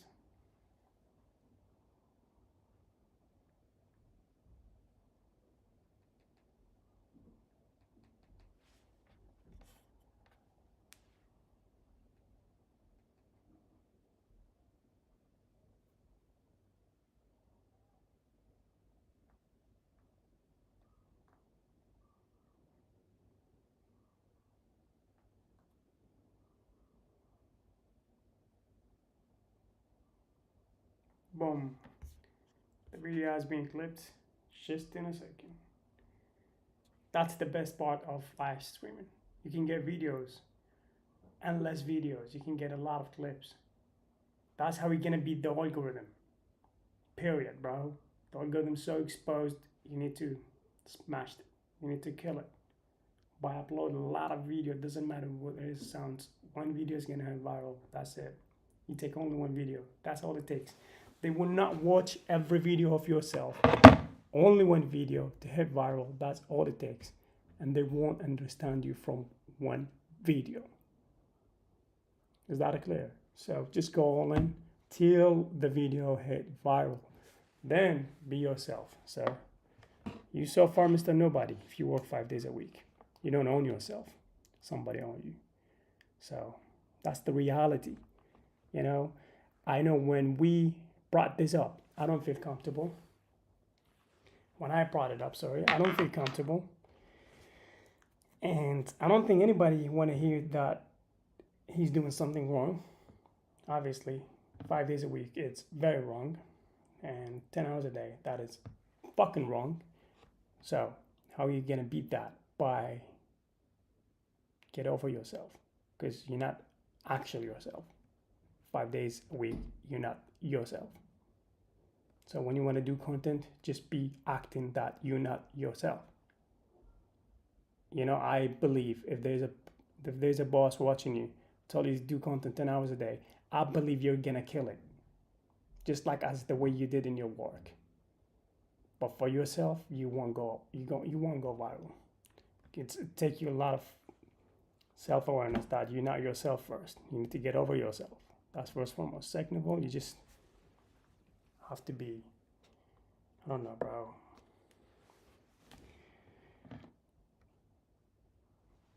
I'll sit up to one day in my head and tell you exactly what is that need to be done.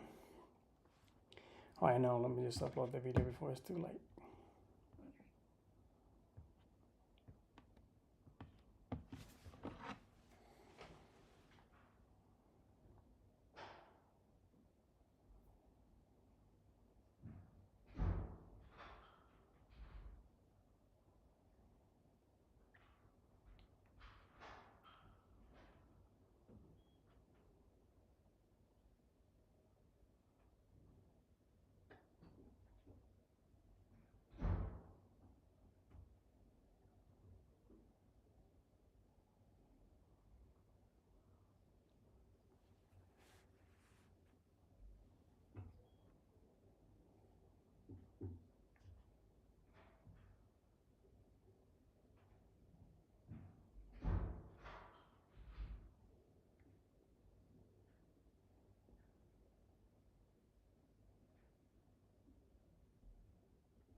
My stomach having a war.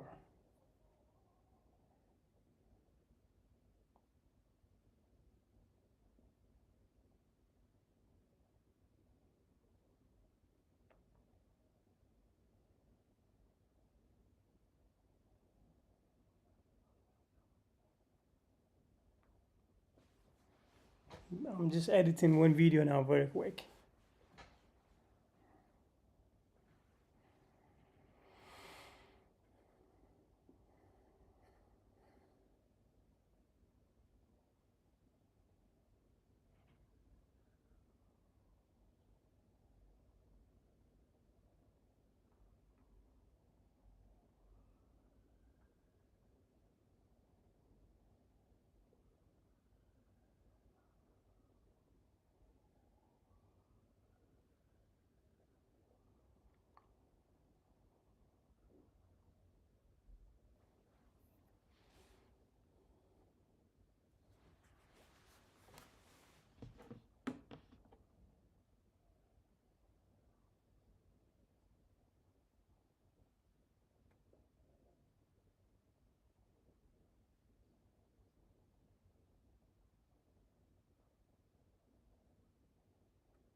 Nice.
What's up, guys?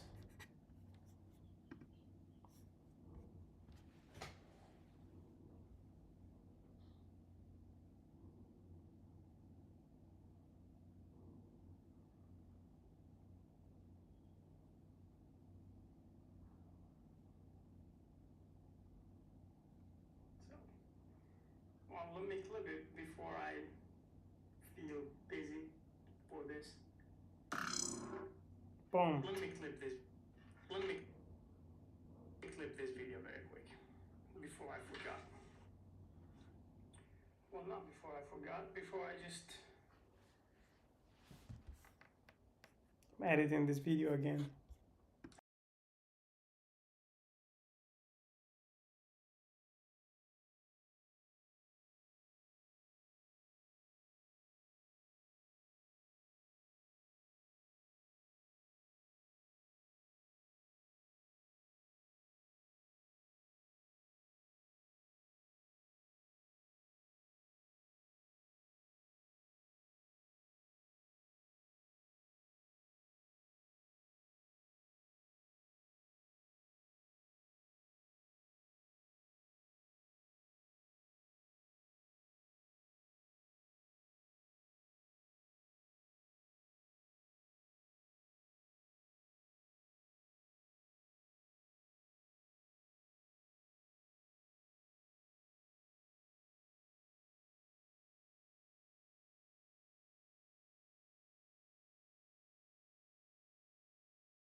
Is the audio back, guys?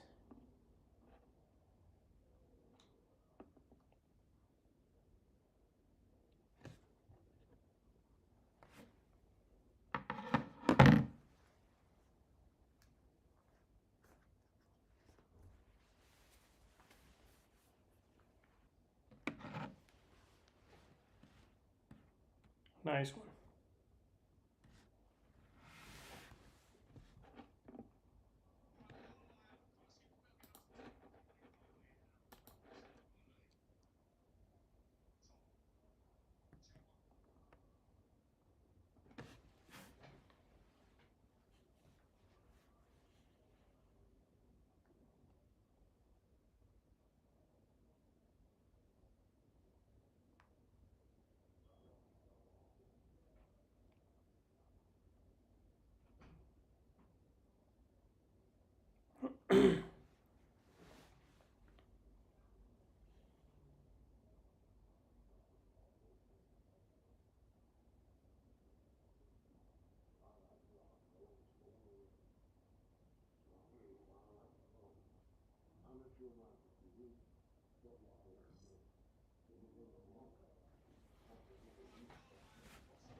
So what I realized, if the AI clip the video for me, it won't generate any views.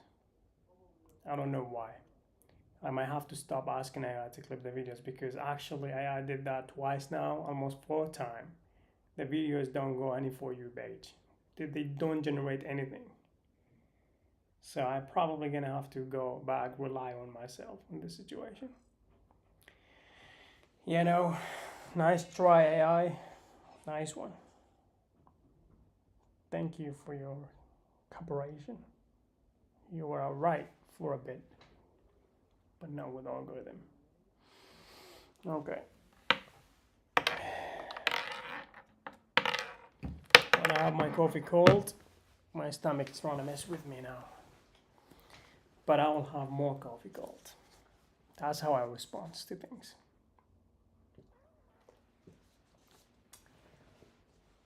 Stubborn, very stubborn person. I realize it. Yes, I do. But guess what? I won't do anything about it because I like it. Why it could be seen as unusual? Are you not just doing a flat hourly in Seattle, or how are you paying your staff? I wouldn't say it's exact percentage, but I pay them a portion of what we sell. So watch it just give you like an example, like when we do our conventions, one day we probably make like 10,000.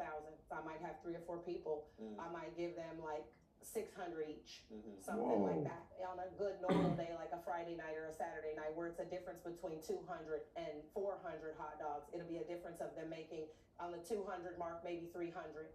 And these are just for a few hours of work. We're talking about like after a club. We're not talking 8 hours of slavery or anything like that. Makes sense, yeah. And then maybe if we're selling upwards of 300 to 400 hot dogs, they might take home $450, $500. Why not just go the simple route and say you're at $20 an hour, or no one would want to do that for $20 an hour, right? Because like you said, it's only what 2-3 hours of work. I think they would because the tips. They also get tips. Our customers are excellent tippers, so this is a tipping job. Most tipping jobs here pay minimum wage. So I do have a base rate of about $20 an hour plus tips. They end up getting all of that. Yeah. If you're happy with where you're at, you'll do a better job. The way that you treat your people that work for you is how you keep people, whether they're family or not. So how do you manage the time? Can you help us understand what your week looks like and what we can learn from managing it properly? It's packed full of hot dogs. And it's late hours too. Late hours. I mean, myself manage a couple of locations. Like today is Friday night, and so after this location, I'll be packing up like around 11:30 at night, and then heading out to my club location and setting this all back up, not leaving the location until about like 3 in the morning. That's insane. You guys, we came here at 3. That's a hustle. That's and the 12-hour process. Absolutely.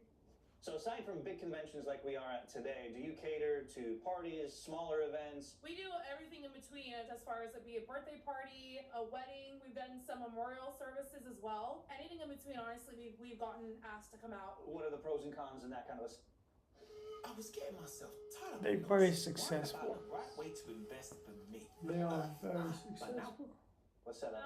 The event money is a little bit more just because we price it out different than it's like a normal base stay. Let's say they prepaid for 400 hot dogs, but we only use 80 of the hot dogs, and that profit is, you know, that's ours. So They're not asking for a refund, not asking right? for a refund, and I'm sure you can't ask for a refund anyway. So it's a huge margin. So when our 2 hours is up and we have only gave out 100 hot dogs out of the 400, then I mean you can do the math. Do you recall what the percentage of the business today is with private events and what we're doing here today? I'd say it's more on the 80% money. Yeah. So less for now. Did you ever consider taking out a loan to expand the business quicker? Why or why not? I've never considered taking out a loan, but I would consider in the future if it was a different expansion. But I think right now on this level, I make enough income to keep growing my business and contributing to my own business. I'm in this to stay out of debt. Right, there's nothing better than to be debt-free, right? There's nothing better than to be debt-free. Nothing better than to look at all of this and know you don't owe anybody anything. What's up, guys? That's right. Was it stressful for you to be in a competitive business? I mean, talk about the competitiveness, the stress of a hot dog stand too. How much is there in reality? I think it wasn't stressful originally because it was all about location. It was all about where you go. Welcome to my little office here. A food desert. There's not You're a lot of free food. to ask any You go to some questions restaurant or a bunch of food row before and the things first like that. trial. You know, I think later on it became competitive Just like as joking. of now in the last year. I think now we have a lot of people that are coming from like California and different areas because we're a very liberal city, and they're just setting up their carts. They're not doing the permits or anything, which I don't mind. Wild But West. they set right up in front of me, like 20 of them. And so, because when people are in a hurry and people are drinking, they're not thinking things thoroughly. They're just going to what's in front of them. I mean, they've even blocked us. So you get those kinds of things, but we still found our way through that as well. So if I want to get started on a So similar basically, business, what are some things to keep in mind? I think hold on, sorry guys for interrupting. So basically, I've been streaming 5 days on the road. I mean, 1, 2, 3, 4, 5. With today the 6th. So each one, 1 hour and a half, 2 hours, 3 hours actually. Okay, 1 hour and a half here again. Good, very good. So imagine if I fill up the screen here with tons of days I'm streaming. Just imagine it for a second. I'll actually have really good community in here, and we can have a nicest chat ever. I can't wait, bro. I should have done this long time ago. I shouldn't actually waste time on YouTube or Instagram or TikTok or all of that shit. I should have started right away from here. This is the gas station. You know, when you fill up your cars, I consider all the platforms as just the cars. And this is the main fucking gas station, live streaming to fill up all the platforms like Instagram, TikTok, YouTube, all of that. You fill up from here. This is the main gas station, you know? So I will fill up all the platforms with a lot of clips. I mean, don't wanna, give all my enthusiasm right now, but just excited for this shit. Just excited for this shit, bro. and wait until I have a cameraman who's obsessive like me. I'm gonna appear everywhere. Just gonna have a lot of fun, a lot of interactions. We're gonna meet a lot of people. We're gonna travel everywhere for the good. That's how life should go, you know? And I am there, like I live this life, but I just don't have somebody to document it. That's it. You know?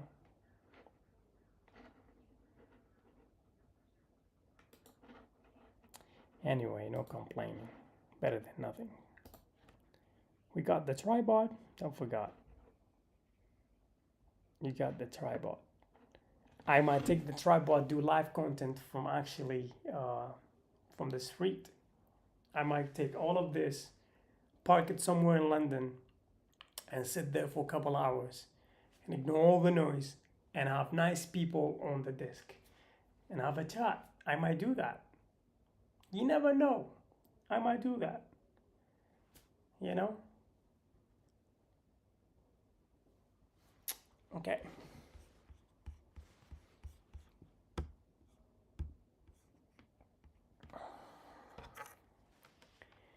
I might sound silly a little bit today, so got different energy based on the caffeine we had every day. You know? You think I'd be worried? I just love myself in any kind of condition, any kind of mood. Anybody who pissed around me, anybody who's happy around me, I'm just gonna be the same. It's gonna be the same. Delusional love for myself. Delusional.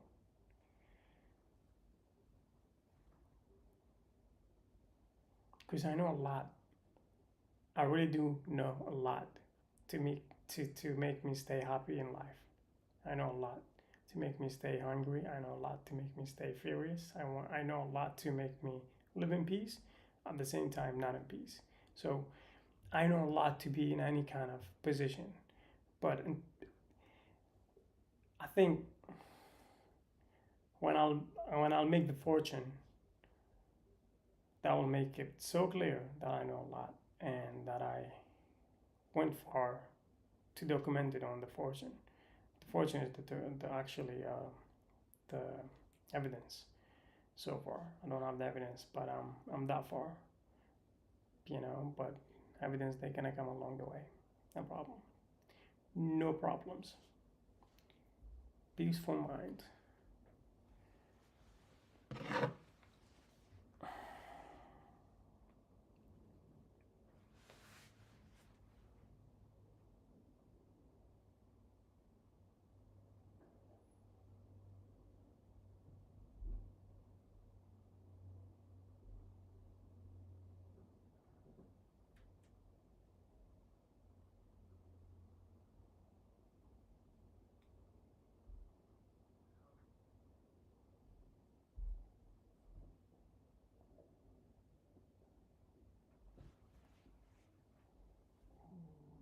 Bro, chill out.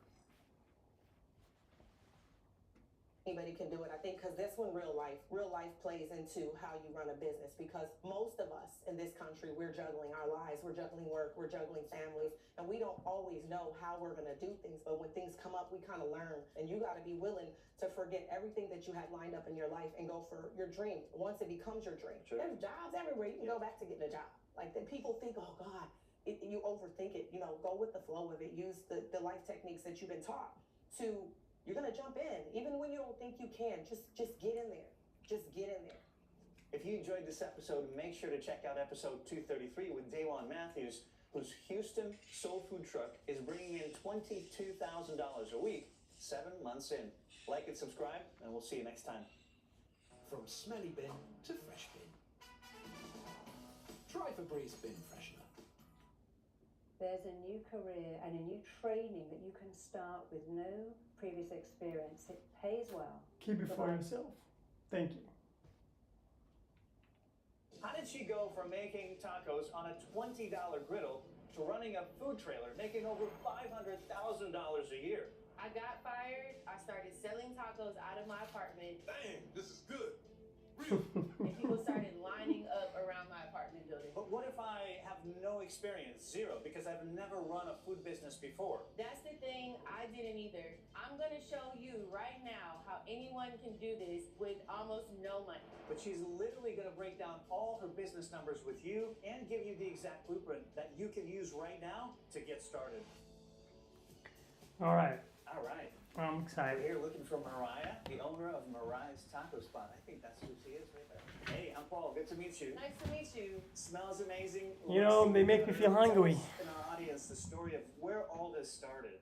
So all these amazing tacos you see started in my 2-bedroom apartment during the pandemic when we were sent home. We didn't have much to do. I'm scrolling on Instagram one day and I came across an LA-based restaurant that served burrito tacos. And I wanted to originally food blog, so I looked up a YouTube recipe. I made the burrito tacos and I posted them to my Instagram page and somebody told me, hey, you should start selling these. I'm thinking, I think my apartment's all back in the way, but I gave it a shot one day because like I said, was bored and had nothing else to do. Lo and behold, the city of Charlotte went crazy. There was a line literally wrapped around my apartment building. I had 2 friends over that were helping me like run food downstairs, and after, we served the last box of tacos, I told them, I said, I'm gonna have to legitimize this business because we can't do this.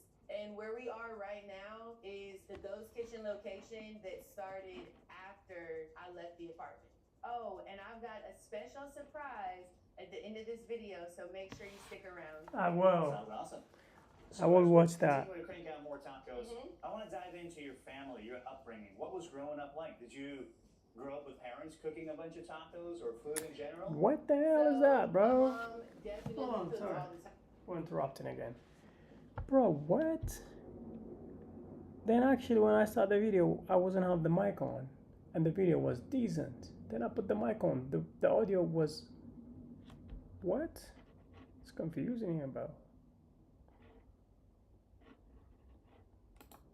Then actually when I started the video, I wasn't have the mic on. And the video was decent. Then I put the mic on. The audio... Then it must be something wrong. It must be something wrong. Come over here. Let's take that down. And let's see now. It must be something wrong. Come over here. Let's take that down.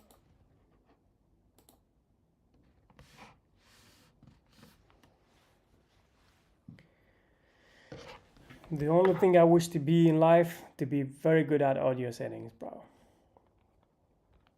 That's the only thing I might wish to be in life. Because audio setting has been pissing me off since I started doing content till now. Pissing me off.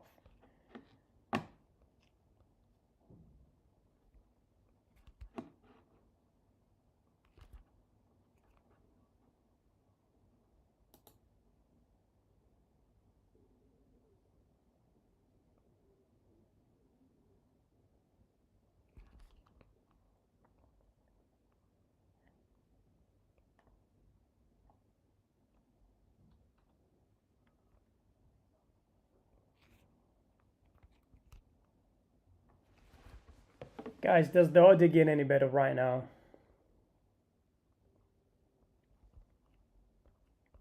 Come on now.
Who's anyone of the guys who's watching? Can you just let me know if the audio is okay?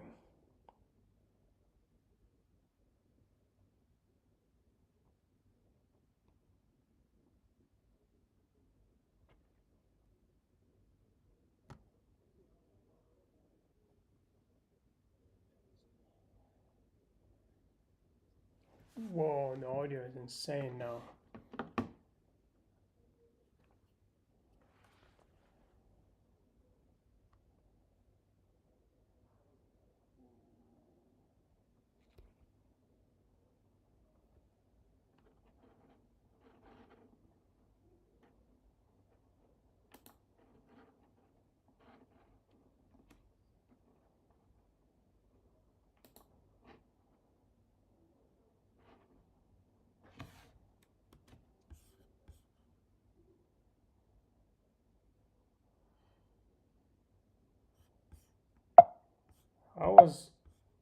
Stop, please.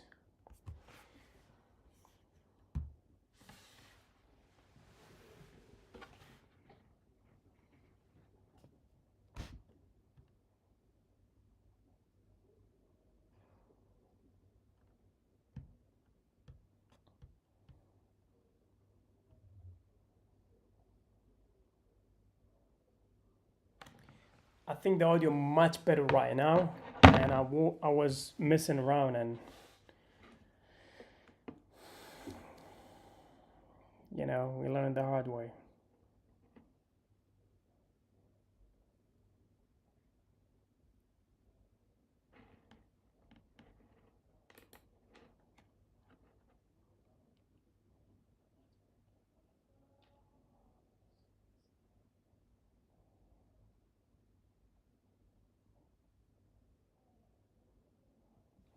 Whoa, so clear.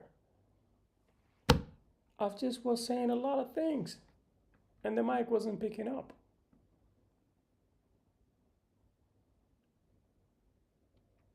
If there would be a time I quit social media, consider because of the audio settings. It's just hectic. I can't comprehend with this, bro.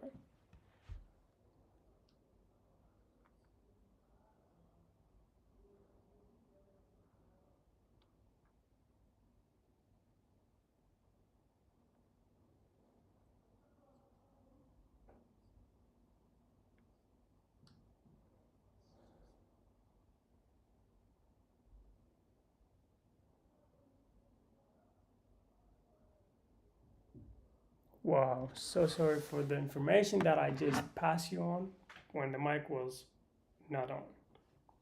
That sounds a quote, but it's not. We're gonna say that again, so no pressure. We'll learn the hard way, brothers. I was just saying a lot of things for the past 3 days. When I want to upload them, I see the audio is so down. I was like, you know, the audio is not there yet. Don't upload the video, and I don't upload the videos. But there was a crazy videos that I did for the past few days, and I clip them and I look at them. They are sounds okay, but the audio not. You know, so I just don't know. The audio always pissing me off. Always. I want to make sure about this now before I go any further.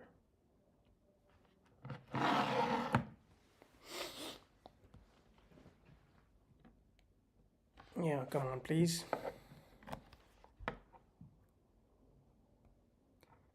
You know, there was a period of my life I was studying software. I wish I'd have just studied in audio settings. Wish that I just did some video editing or audio settings for that period of time. 3 years study software, lacking with coding. I wish that I did fucking something for media.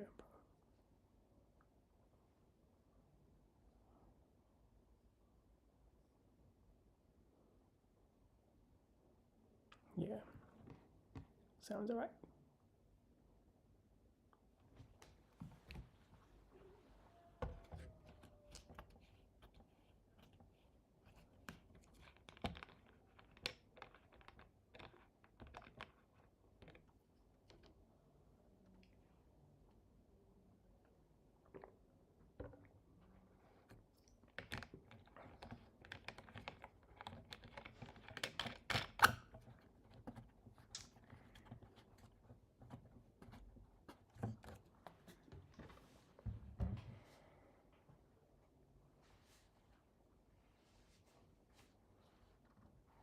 Wow.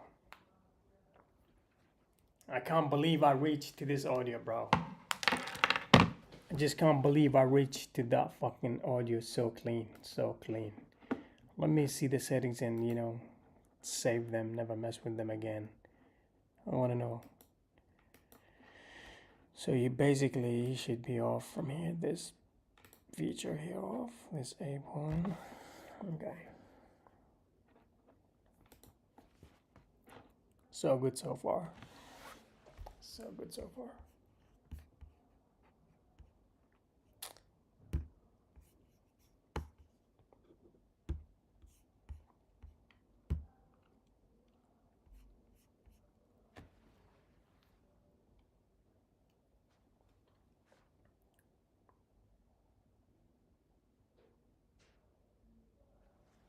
Just bear with me 1 second, guys. I want to see the camera settings, so I won't miss next time.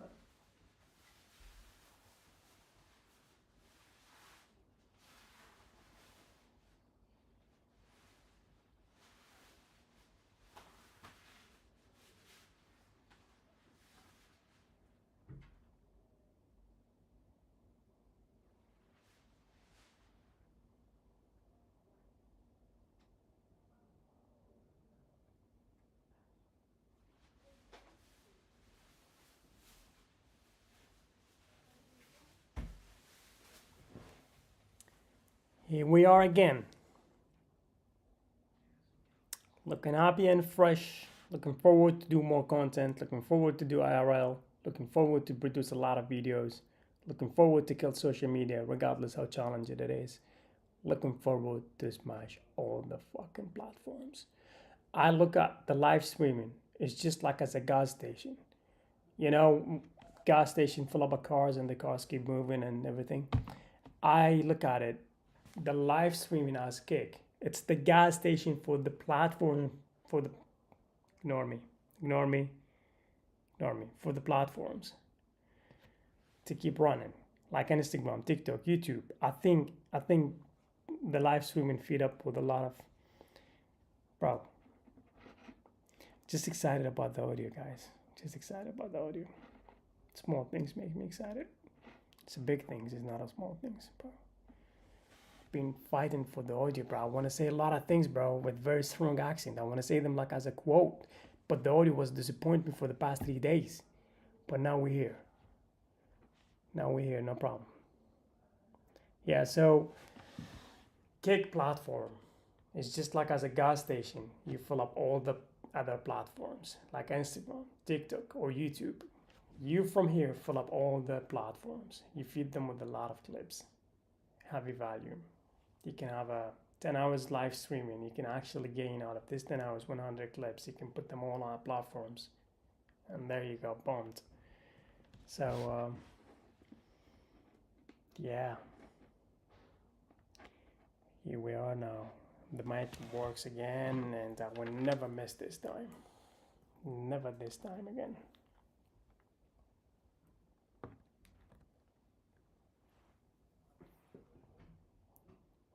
Let me be hearing it again. This time.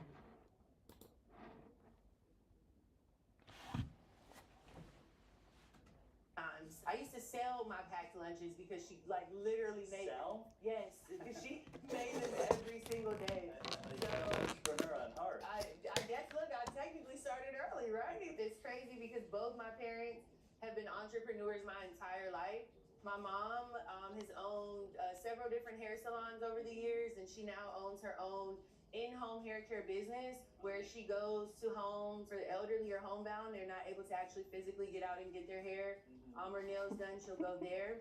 And my father has been in various types of like business consultation businesses, mainly focused like within sports. All right. Whew. Getting splattered with onion juice. Keep all the bugs away. I'm sure the audience wants to kind of understand what gets prepped the day before, what gets prepped the day of. Walk us through that day. Your clients dream big. Your agency builds bigger. Move faster. Go further. Expand. You don't need to reinvent yourself. It's already done. Base 44.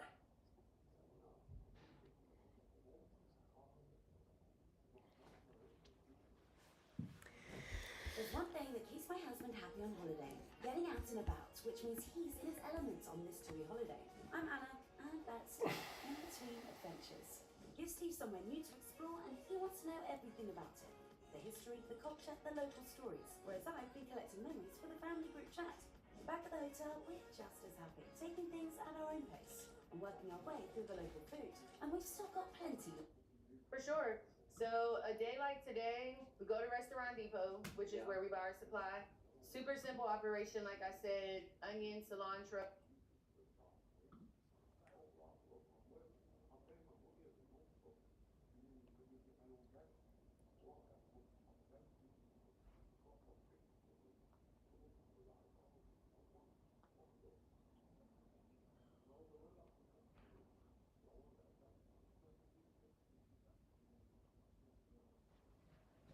Dude, I thought about it this time when I was speaking and the audio was very down.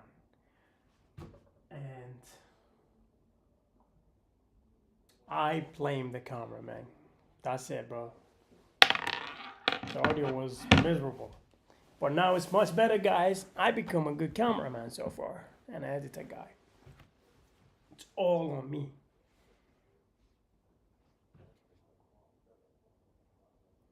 Let's hear some nice solid music.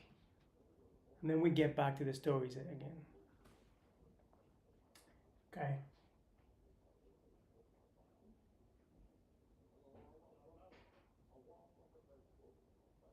Okay, let's hear this guy. He's from the UK. What's James, where are you now?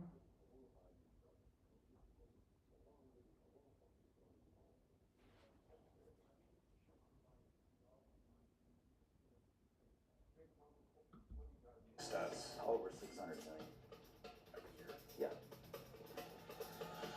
Basements. Meet Larry Janeski, the blue-collar billionaire. He has built one of the largest and most successful basements.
Join Anchor as a care assistant.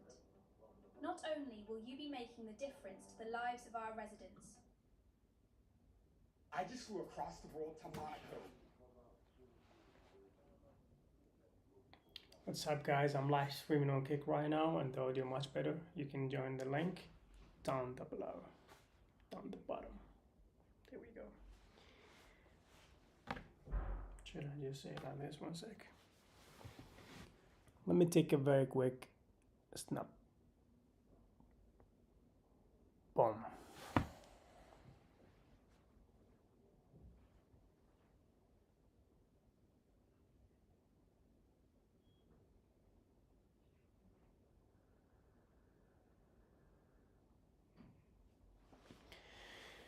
Yeah.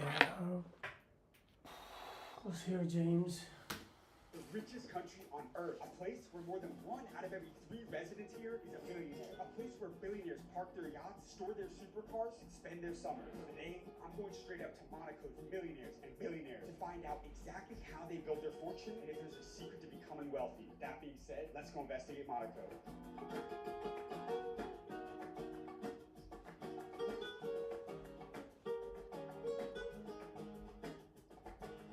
I have seen crazy wealth before. Dubai, Abu Dhabi, Palm Beach, Beverly Hills. But I have not seen anything like this. Look, we're out in Monaco, right? Look at the sign up right here. You got Bugatti, Ferrari, McLaren. This is absolutely insane, you guys. It's just to put in perspective the amount of wealth that is out here in Monaco right now. We're gonna be approaching everybody to see who we can find right now, you guys. Come on. Excuse me, sir.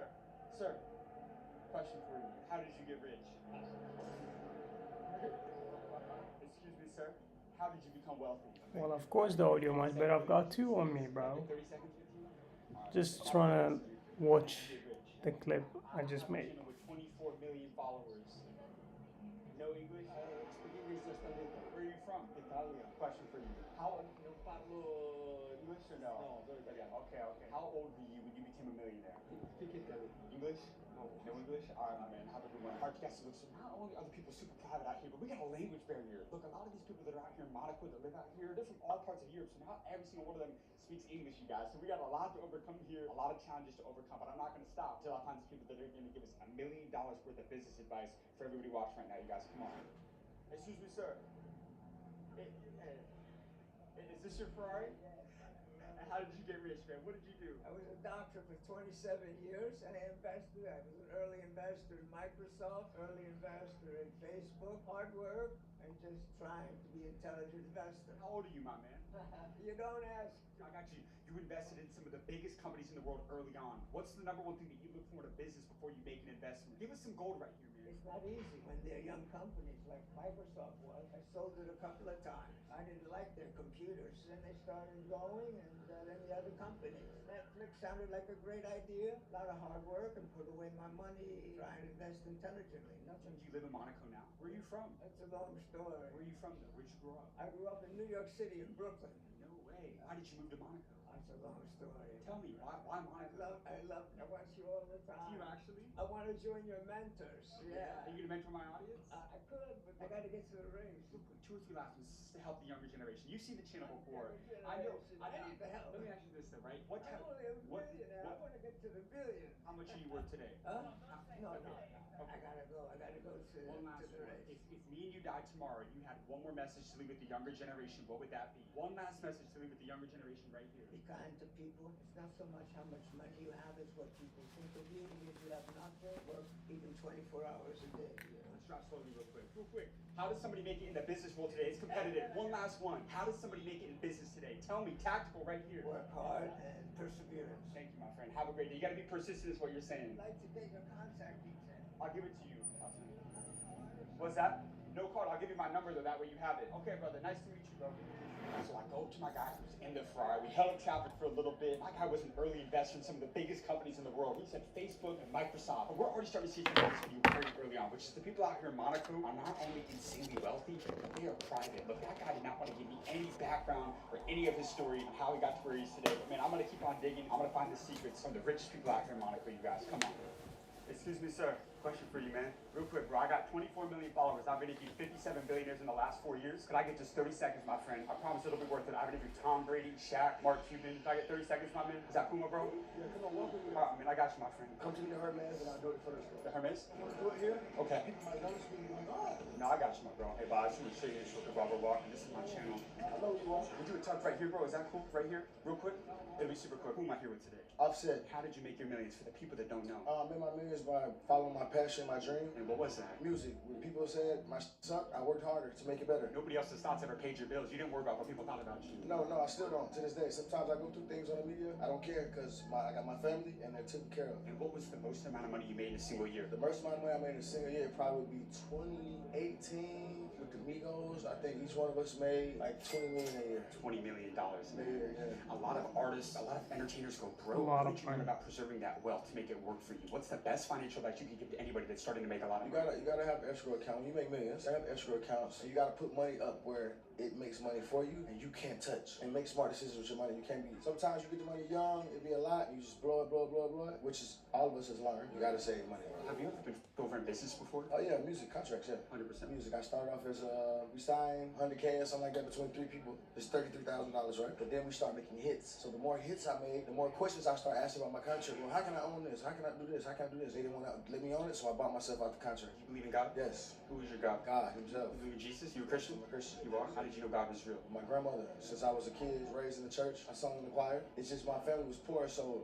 our faith was with God since I was little. So you didn't come from a rich family? Hell no. What was your turning point, man? What made you decide to go out there and go build an empire for yourself? My turning point was when I was 17 years old. I had dropped out of school, right? I didn't have the regular plan of like going to college and things like that, right? I had my dream, and so I pursued it. I went to open mics where it was 10 people. My first show was $250, and we had to drive 4 hours away to go there. So it cost us the same money we made, but we needed to be able to touch people and show people the talent. And music is hard because it's a million people doing it. And so we come from Gwinnett County in Atlanta, right? Which is the outskirts of Atlanta. And it was just like passion, ambition, hustle, and understanding that you might be denied a couple times. How old are you today? I'm 34. If me and you died tomorrow and you could leave one last message with the younger generation, what would that be? Build a solid team around you that's focused on the same things you're focused on. I don't care if it's art, I don't care if it's music, I don't care if it's fashion, I don't care if you're working at McDonald's, you want to become the manager. You got to work hard to get that. It don't come to nobody. I love that, my friend. You got amazing advice, my friend. Last one, I connect with all the millionaires and billionaires today. Could I get your contact? Yeah.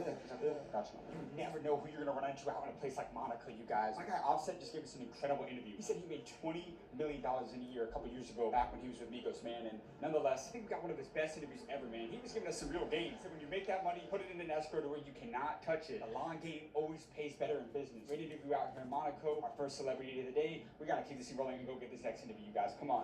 Excuse me, sir. Sir, how did you get rich? Excuse me? How did you get rich, man? AI agents. Well, hey, don't be scared. Here's how Monday.com makes agents clear, easy, and user. Who cares, bro? It's not Monday. I go all over the world to do with billionaires. How'd you get rich? How did I get rich? Yeah. I took a company public, and it was for 2 billion euros back in 2000.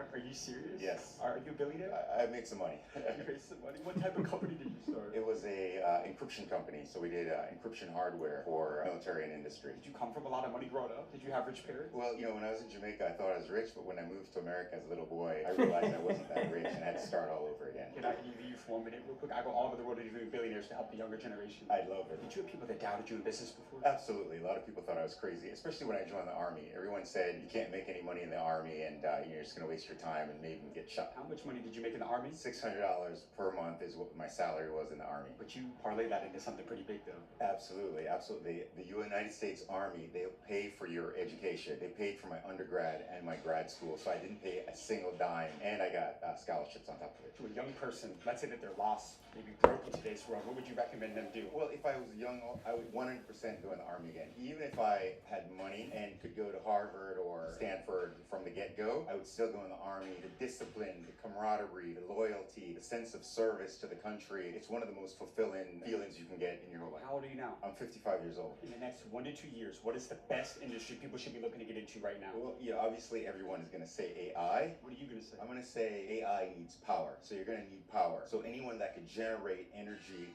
in a sustainable manner to feed this AI monster, that's where you want to be. Reminds me of how during the gold rush, the people that got rich were the ones that were selling the shovels, not looking for the gold. Yes, exactly. So empowering the AI is what you're saying. Exactly, exactly. When you think about the richest people in your Rolodex, the richest people you've met, what do they all have in common? It was never really about money. It was really about solving real problems, right? They were just passionate about their craft, whether it was programming or building hardware. I had a billionaire tell me one time, if you solve people's wants and needs, you get rich. If you solve people's problems, you become wealthy. That's absolutely right, absolutely right. You know, a problem is an opportunity waiting to be solved. You scaled a multi-billion-dollar company. What is your secret to scaling? Well, the secret to scaling is non-stop relationship building, non-stop selling. So good salesman?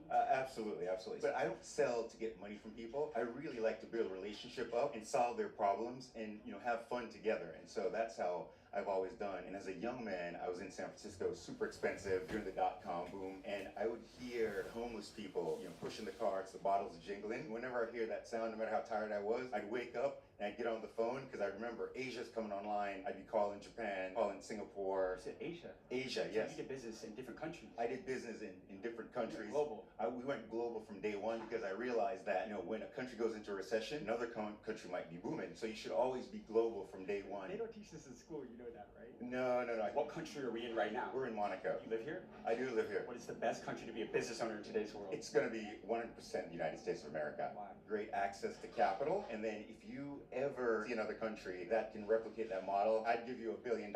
You can come to America with a suitcase. I was 8 years old. I had a suitcase on Air Jamaica. And then 12 years later, I was ringing the bell on the Frankfurt Stock Exchange. My company's gone public. Majority of people in America are paycheck to paycheck. What keeps people broke in today's world? I think in America, people spend the money they don't have to impress the people they don't like. Save first and then spend later. So saving should be your number one goal. Did you have an LLC when you started your company? Yes, it was an LLC, and then it was a C corporation. Do you think that's one of the best decisions for entrepreneurs to make, is to structure their company properly from the get-go? 100%. 100%. Why is that? Oh, because it just saves you a problem down the road, and that's probably the best way to go about it. And all the top Silicon Valley companies, they're all Delaware C corps. So they all have entity structure. They all have LLCs and S corps. Exactly. Have you heard about Busy? I haven't heard about Busy. So Busy is the company that myself and the most successful entrepreneurs I know use to start their companies. It helps them form the LLC or the S corp, so they save money on taxes and they do all the things, so that way you don't have to go out and get a paperwork. That sounds amazing. I mean, I'm always one for streamlining all of the red tape, and then if there's a way that you could do one-stop shop and get that done. That's exactly what Busy is. We partnered up with them to give people access to 50 businesses that they can start for less than $500.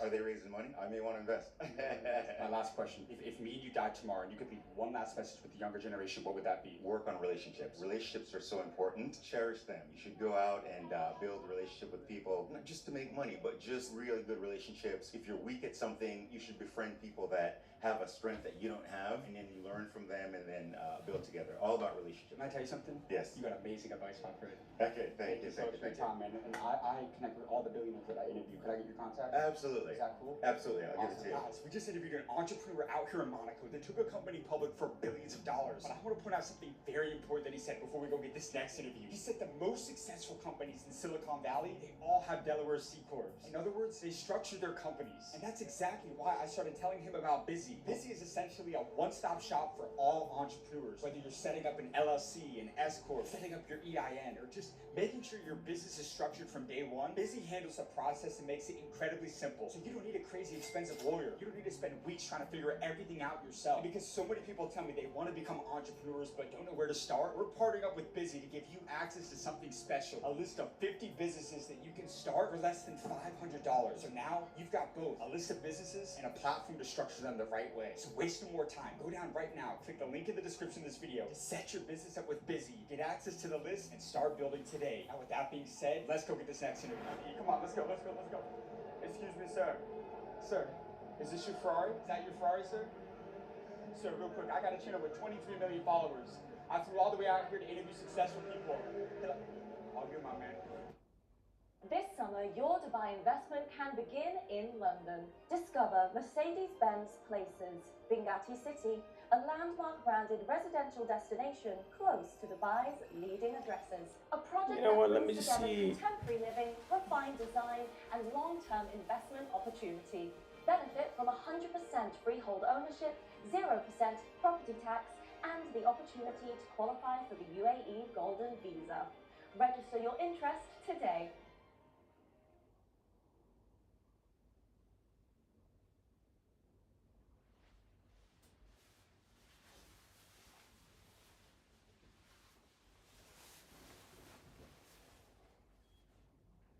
I just spent £300,000 on this dinner. This is the most expensive dinner I've ever hosted. It cost me £150,000 to put the dinner on, and also £150,000 for me to get on a private jet to attend the dinner because flight stopped in Dubai. Here we are. It's so going to be worth it because I love my Academy members. Let's go. It's not about the dinner, it's about what you're gonna say at the dinner. You spend a lot of money while people are starving, so if I'm gonna have to make it that far and spend the money this way, I don't want to make it that far. I don't want to go that far. If I'm gonna take the money, but the watch on my wrist costs millions, or flex with my car or with my house or flex how much I have, I do not want to go that far, because it's always in my head, not about money. While I'm going that far for a purpose, for a reason, because I know there's a lot of people need me to go that far. They haven't touched me inside. They haven't told me. I don't know them. They don't know me. But I believe there's a lot of people needs help. So I'm going that far, and there where I can reach them, I can touch them from inside. I can touch their soul. I can touch their self. I can help them out no matter what. I'm going that far to help people, because I'm not taking with me the 10,000 dinner. I'm not taking with me the private jet. I'm not taking with me the watch in my wrist. Not even my wrist, bro. Alright, I will be right back in about 15 minutes, 15 minutes. So I'll have to take it down. I'll have to take it down now, and I'll be right back in 10-15 minutes. Will you guys stay tuned? Well, let me just check one thing here.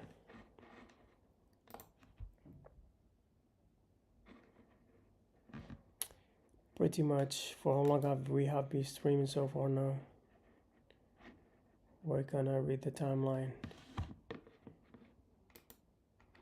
Where can I read the timeline, guys? Oh, let me just see it from here.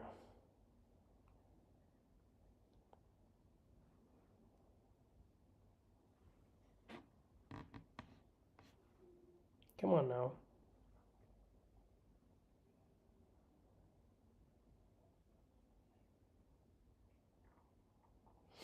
I think, okay, it's about 2.5 hours. So far, so good. We're gonna be right back for another 2.5 hours today. Or I want it to be fucking 5 hours straight, but not necessarily. We're gonna be right back, guys.